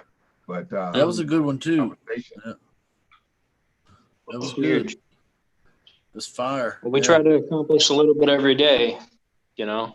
Yeah. always something new coming up. Well, the whole world probably thinks we're crazy as hell because it's 2:35 on the East Coast, and we're up here talking about real estate on YouTube. That's amazing. When we're not talking about spaghetti and John Wick. That's because they haven't caught the bug. You know when you catch the bug, Yeah, it's Exactly. over. The real estate bug is worse than COVID. yeah, that's so true. It takes over everything. You don't get over it so quickly, do you? No. No. That's right. I ain't trying to either. Right. Give me the best opportunity of my life, Yeah, I'm sure most people here could say that. that's real. I'm Never thankful a dull for it. moment, man. Never a dull moment. That's for sure. They said that if you want to sell something, sell the most expensive thing you could find, and the most expensive thing I could think of was real estate. So I Okay. knew right away, and then I heard that real estate is what makes more millionaires than anything else, and I was like, man, I'm sold on this. I think this is for me. So you And got then- my attention. Yeah. Then I spent the next several years just like running into a brick wall with it, Mhm. and Yeah. it's worth sticking through, but there's like a price you have to pay, I think. And I don't know, it's a mental change. It has to happen. I wasn't raised in a family that taught me how to do real estate. They owned a home, I Right. mean, but that's the extent of my knowledge from them on that topic. So there's a lot of mind frame stuff and mental, it's simple, but it comes to you a complicated feeling until you get used to it and you get comfortable. And that just takes time. Yeah. And it breaks my heart when people contact me and they're like, hey, and I get this all the time, guys. People call me or they'll get in touch with me and they'll say, hey, I lost my job. I have 12 kids. I'm getting unemployment right now, but it's not much. And, I really want to start real estate. And I'm just like, holy shit. Really? You want to start real estate now? You know what I mean? You got 12 kids and you got to feed them and you don't have any income or nothing. And we're going to start a new venture. It's scary, man. Yeah. Mhm. You need to come at this with a little mind frame of strength, like a Yeah. little bit of strength. And to come at it from a desperate position it's a tough racket. And that's where a lot of us start. And I started there. Yeah, because And the then- reality is you don't come out of the box with a home run. I mean, most of No. the time, you Yeah. don't hit a home run. You're going to hit walls, and sometimes those walls turn into months before you get a paycheck. Yeah. Yeah. And a lot of people need a paycheck years even. yesterday. Yeah. Yeah. Yeah. So and we'll be talking about that too in the coming weeks. Justin and I, we got something that we're working on, so I'm excited about that.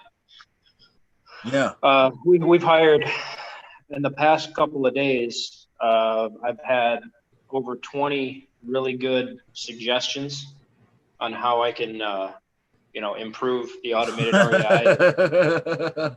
20 good suggestions. Is that what Many you good said? suggestions.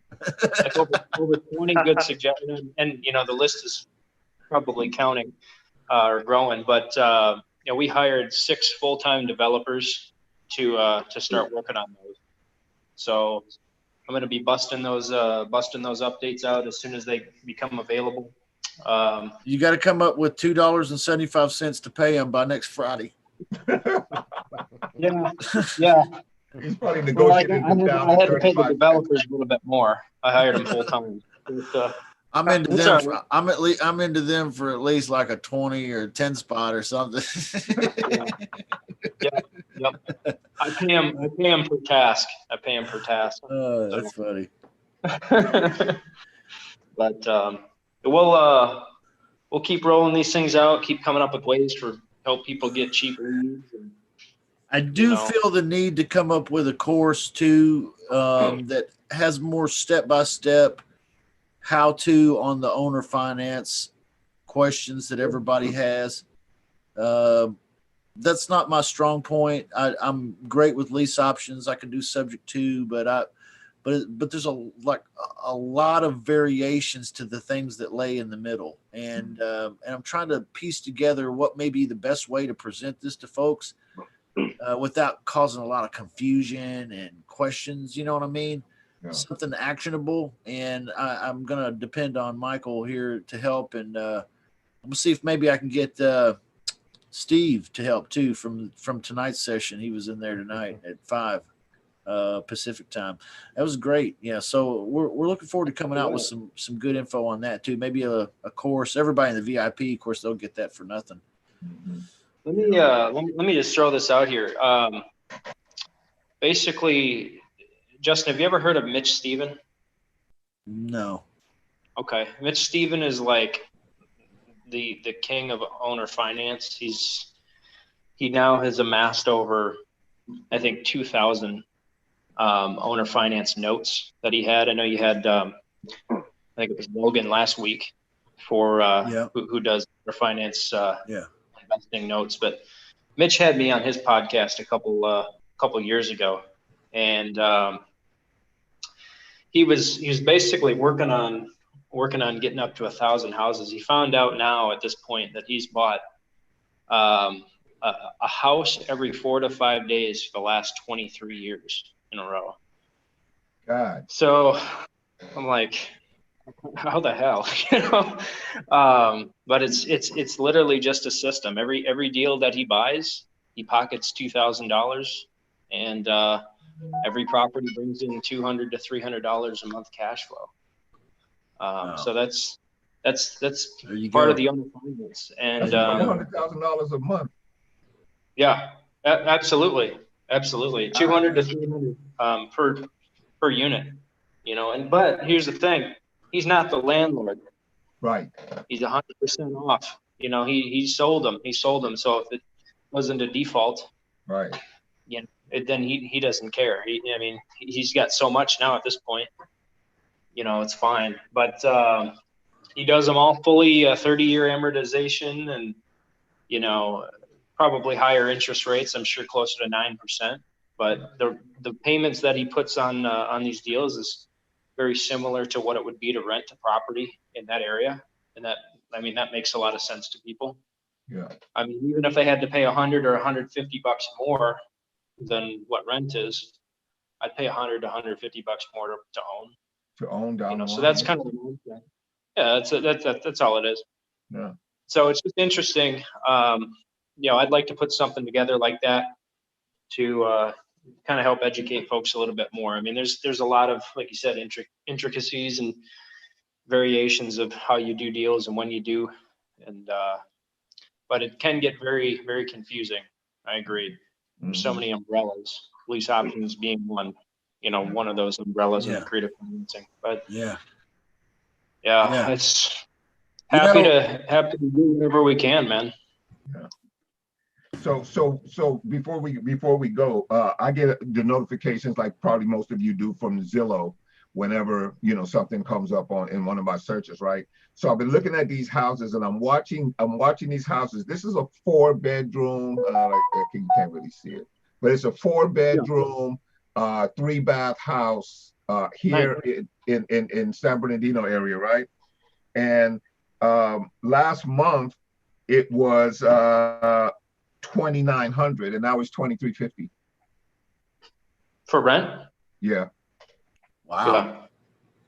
Yeah. Wow. They might even be doing a negative cash flow on that. They just they're just bleeding. They're bleeding, yeah, and those are the ones that, you know, he'll get a call tomorrow because I know, you know, I noticed that, you know, something is hemorrhaging over there because that's a big drop. Oh yeah. That's a big about drop. that. That might be what he needs to cover his mortgage. Hey, look at what we got, boys. Look at this. Look who's joining us here in the Zoom room. Mr. Brandon Simmons. Going on, Hey, man? what's up, man? What's happening, man? What time is it over there? 11 o'clock? Brandon, what's going on, buddy? Hey, you got to unmute. There you go. Oh, they. I think And we you can, guys are up late. Yeah, man. Yeah, man. 100%. Almost beast. midnight. We Oh, roll yeah. it. We're rolling with it. Yeah. We're hanging out at a little Airbnb. We're at a little Airbnb up in the mountains right now. Nice. Very That's nice. nice. Having Where some at? beers and chilling out. Have you checked the place for cameras? That- Have you checked the light fixtures for cameras? oh, The light- you know, I know they have some the ring camera out front and stuff. So who knows? Hey, if they want to see me walking around naked, more power to them. Yeah, I'd put on a show for them. Yeah, walk around naked in the kitchen. You know, play with Yeah. the silverware. Your retina. Yeah. Oh, that's crazy. It's about 20 degrees cooler. Where we're up in Pine Top, so it's about 3 hours north of Phoenix. Okay. Oh, so nice and cool up there. Yeah, it's like gets into the 80s, but most of the time it's pretty comfortable, like Yeah. 70s and stuff. So Beautiful drive, man. yeah, Going up What do you- north out of Phoenix. yeah, and we have trees and grass up here, so it's pretty Oh, cool. yeah. So we're not used to it. So what's new? What are you guys doing? What are you guys chatting about? We're just hanging out tonight, man. This is a midnight mentor session. We're just chilling. We had a beer and a margarita, and celebrating crossing the 1,000 subscriber mark on YouTube. I was saying all my thank yous to everybody, and I even mentioned you. So I not by name, but I described you. I said everybody know that guy with the gray hair. You know, No hair. That's funny. Yeah. you know. So That's anyone get any deals this week? I got a couple I've I'm been working working on. on. Yep. Sweet. Yep. Got a couple Got I'm 6 new developers on board, Brandon. You know, Really? any feedback that I've gotten from the group, or you know, fucking the Facebook wall or whatever it is now. Uh-huh. You know, we're working on like 20 different updates and going to be pushing this out. Keep And this some things could on be like wholesaling and dispo type of stuff, or yeah, we'll keep some of the things that we're talking about on the down low, but we've got a lot of the features from software side, and just coming up with new bots and new things to help people get cheap leads. That's definitely part of it. Justin and I are working on something, you know, that will be rolling out here, but yeah, we're definitely gearing up for everything. You know, all of this kind of comes down to connecting cheap leads and putting together deals. It's all a big circle. Yeah. And how can we do that? And then Justin was describing just a few minutes ago, fucking people coming to him. Hey man, I'm unemployed. You know, I'm not getting much unemployment. You know, I maybe have $50, $100 a month to spend on this business. How do I get started? You know, so it's more money, right? You either got to put more time in or you got to put more money in. Yeah. Absolutely. Yeah. So there's a sweet spot. That's what Justin's got to deal with. And I see that trickle down to me as well, because people are looking for it. So I'm sure you probably deal with some people hitting you up on that too. You know what? Yeah, like some of the beginning coaching students, we try to let them know like they have to have a certain amount of a budget. Sure. Or, you know, it's not the right fit right now. Like, and also time, like, it's interesting where it's hard for people to figure out how to have 10 hours a week. Right. Or come up with $500 a month. And I get it. It's hard, but like, when I first moved to Arizona, a lot of people don't know this, but like I moved out months before the rest of the family did. Before I got into real estate, I was trying to get into it. I was working 3 jobs. I was working around the clock. I mean, whatever I could do to make some money. And then I would stay up and email people off of Craigslist. Yeah. Sure. And use Google Voice and text people on my lunch breaks. Yeah. So if you have a desire, you can figure a way to make a couple extra bucks and put some extra time in there somehow. Yeah. Absolutely. 100% agree. I heard a guy say one time, he was like, hey, you know, if the only thing that stood between me and financial freedom from the job is $1,500 in marketing expenses, then I'll do whatever I have to do to get $1,500. If that means getting a paintbrush and a bucket of paint and painting somebody's house after I work my job, I don't care. I'm going to pay that price. And I was like, well, the guy just don't have the money, but yet they have the brand new iPhone. Right. You know? Right. Exactly. You know, they figure a way to pay for that, you know. I love it when people tell me I don't have $100 for the automated REI. I mean, I'm trying to scrape together, you know, and I understand there's certain situations maybe, but you know, I can guarantee you most people, if they just walked around their house, they could find something they could sell on eBay and get $100 damn. Exactly. You know, like really some shit you don't even use or even touch or look at, you could sell that and get $100. Is it worth your time to do that? I guess that's really the thing, is the drive is not there for some people. It's so like whenever I've interviewed like for salespeople, right? And one of my questions I'll ask salespeople, tell me something you did to earn money as a kid. Not an allowance. Yeah. And not a job, but something that you did, like some people, you know, Sean Terry, one of the things he did was make those cinnamon toothpicks and sell them in junior high.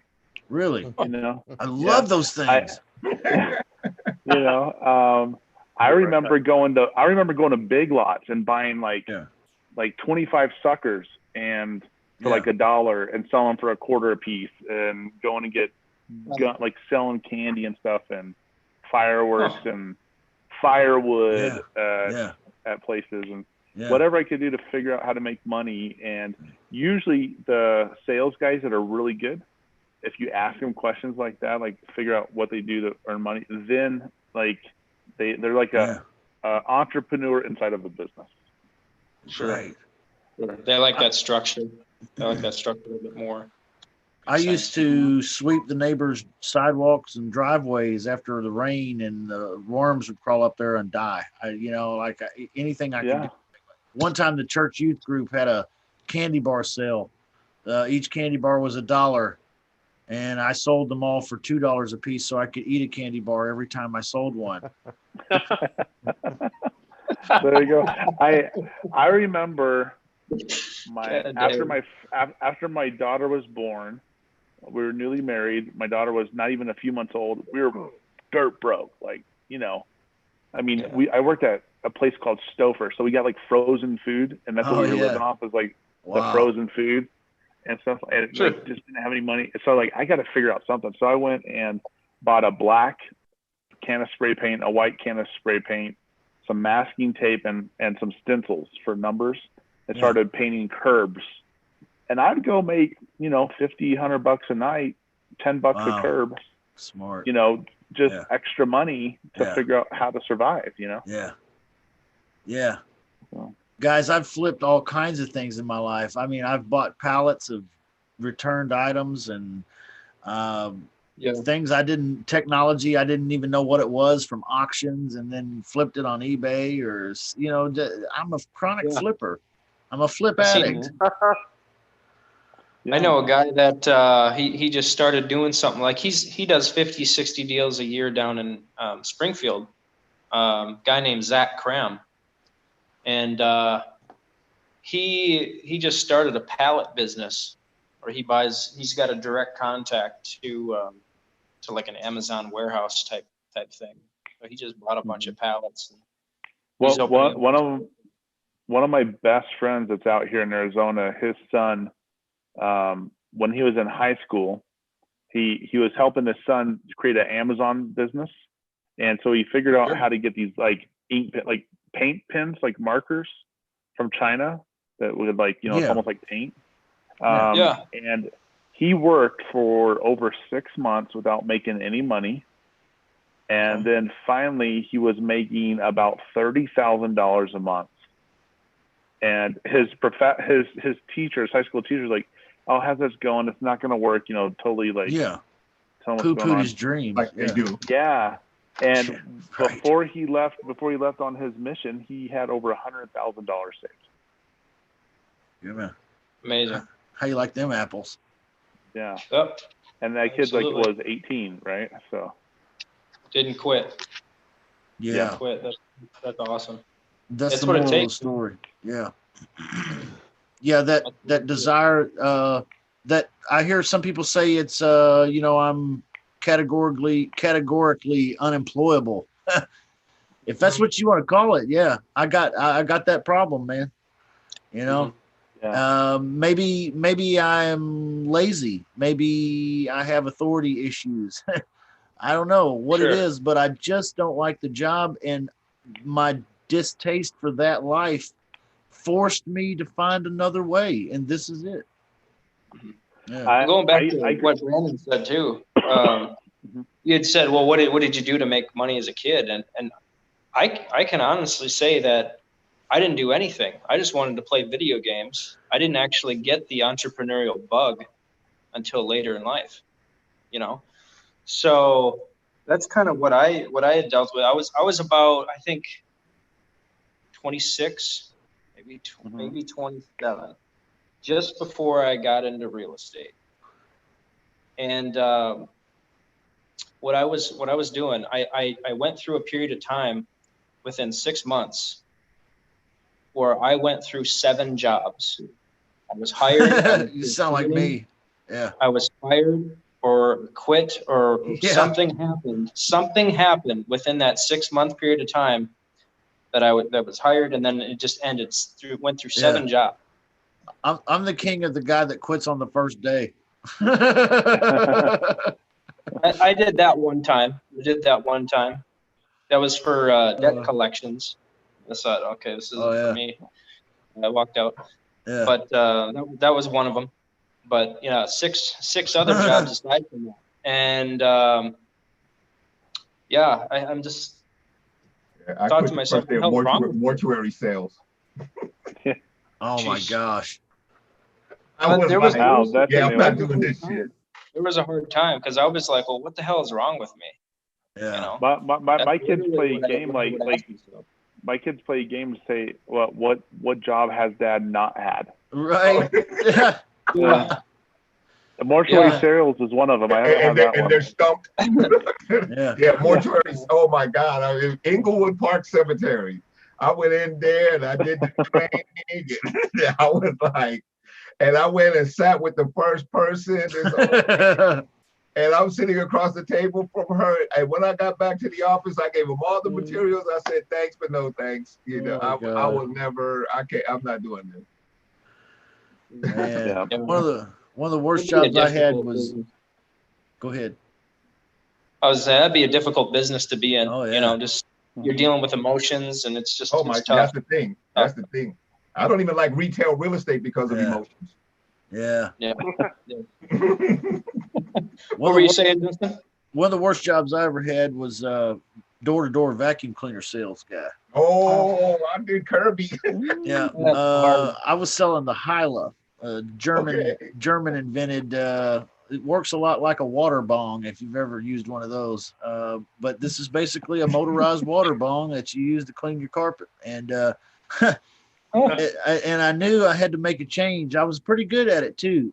It was $2,600 for this unit, and they sent me to a prospect, and I went, knocked on the door. They let me in. Turns out both man and woman are blind, like can't see. And I'm like, how am I going to present this vacuum cleaner to two blind people? And they sent a trainee along with me. And I was like, oh man, I got to really do it up for this trainee and everything too. And I got these blind people, man, what do I do? So I sucked up a bunch of dirt off their couch into a small filter. And then I got on my knees in front of them and I took their fingers and I rubbed it in the dirt so they could feel it. Oh, They bought a vacuum cleaner that night for $2,600. When I walked out of there, the trainee was like, "Oh my gosh, you are a god! I cannot believe you just sold blind people by rubbing their fingers in the dirt." I was like, man, my conscience was eating me up though. I was like, man, these people don't even know what they bought. They can't even, like I'm like, here's a box with attachments. And here are the instructions. Get a list of all their friends. That's awesome. It was an experience for sure. Wow. Hey, did you give them the instructions as well? The instructions didn't come in Braille, man. So I'm not sure. I'm not sure what good any of that stuff would do them. And I know that one of the company, the factory had boxed it up and missed the shampoo head. It came with a shampoo head, and that was not in the box. And I was like, man, these people, they don't even know what they're getting. I'll have to make right with them, which I did the next day. I got them a shampoo head, but man, what a weird job that was. Strange. Yeah. For $2,600 to buy a motorized water bong that cleans your carpet. Yeah. Hey, but you know what? Those vacuum sales guys, some of the best sales guys out there. Oh yeah, yeah. And then the encyclopedia sells. Yeah. I don't regret it for that reason. I feel like it really upped my sales game. Just having to do that. That's real sales in the trenches, man. Right. Yeah. I did in-home solar energy consulting, sales, whatever the hell it was. And big ticket stuff, $20,000, $30,000, $40,000 solar panel. I was doing pretty good at it to the company that I only worked there for about 6 months, but I was making good money in the time I was there. And then the company went out of business. They just filed for bankruptcy. They still owe me like $6,000. But Wow. But just before that time, that's when I started looking up actually this is what I typed in. I think I typed it into Google, how to invest in real estate with no money. You know what I mean? That was just, and every bit I'd spent, I was spending on paying off my debt. But how to invest in real estate with no money. That's where I came across Joe. Yeah. Yeah. That's the phrase that got me too, man. Really? No cash, no credit. You can do this from your small apartment, placing tiny ads and classified ads all around the country. Who was that guy? There was a guy that was the infomercial even. And I was like, man, this has got me hooked. Little classified ads. That's all I got to do. We buy houses. Turns out there's a little more to it than that. All the fun gurus. Wasn't there some guru, like an Asian guy that was in front of the airplane with girls in bikinis? With girls in bikinis, and he'd be on boats and stuff with girls in bikinis. Yeah. What was his lifestyle? Yeah, I remember that guy. He was hilarious. Like a girl's going wild swing to his real estate guru thing. Yeah. Yeah. He always had a bunch of really hot chicks around him.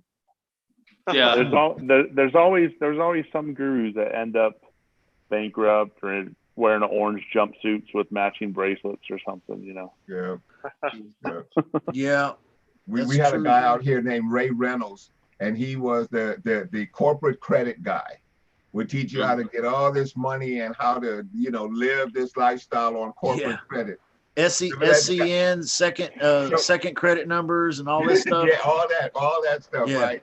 So he ended up serving time for that shit, but he's back on deck now. He's right back doing it right now. He's Wow. probably selling that water, that miracle water, you know, buy a pouch of this and it heals everything. Yeah, that alkaline whole, you know, oh my God. Silver and everything else. Yeah. People do anything. Yeah. You know, Yeah. some will. That's definitely out of line, though. But what are you gonna do? Because it all sells for a while. Yeah. Yeah. So I know, Michael, you're on East Coast, aren't you? No, I'm Central Standard Time, but I'm in Peru right now. Oh, okay. Yeah. You're Yeah. Central. Yeah. Okay. It's 3:00 in the morning on the East Coast, so we probably ought to wrap it up, guys. All right. Oh man. Yeah. He's trying to get to bed, man. It was a blast, man. Once again, congratulations. Hey, it's been fun. Hey, God bless you. Thank you, sir, for very Yeah, much man. for your kind words. Everybody's the star of the show around here, and thank you again, everybody that watches, participates, you know, jumps in here, adds your questions, adds your answers, your insights. This is truly a club atmosphere. I really believe we are really changing the way coaching is being done, man. I really think this is special what we're doing here. No doubt. If I didn't feel it was that way, I'd quit. So You get another job. yeah, I'd go sell vacuum cleaners to blind people, you know. Absolutely. Damn. They even bought the fragrance kit. You No. know? Yeah, I suppose that sense is a little bit stronger than that. It had essential oils in it, guys. Don't make Oh, there you go then. They were Good night, essential. guys. Good night. Have a good night. You too. Everyone take Everyone, care. see ya. Hey, make some Thank you, offers guys. tomorrow. Don't use Yep. this as an excuse to make offers, okay? That's right. All right, guys. Hey, Rick, we'll see you. Randy, Victor, Yes, sir. Michael,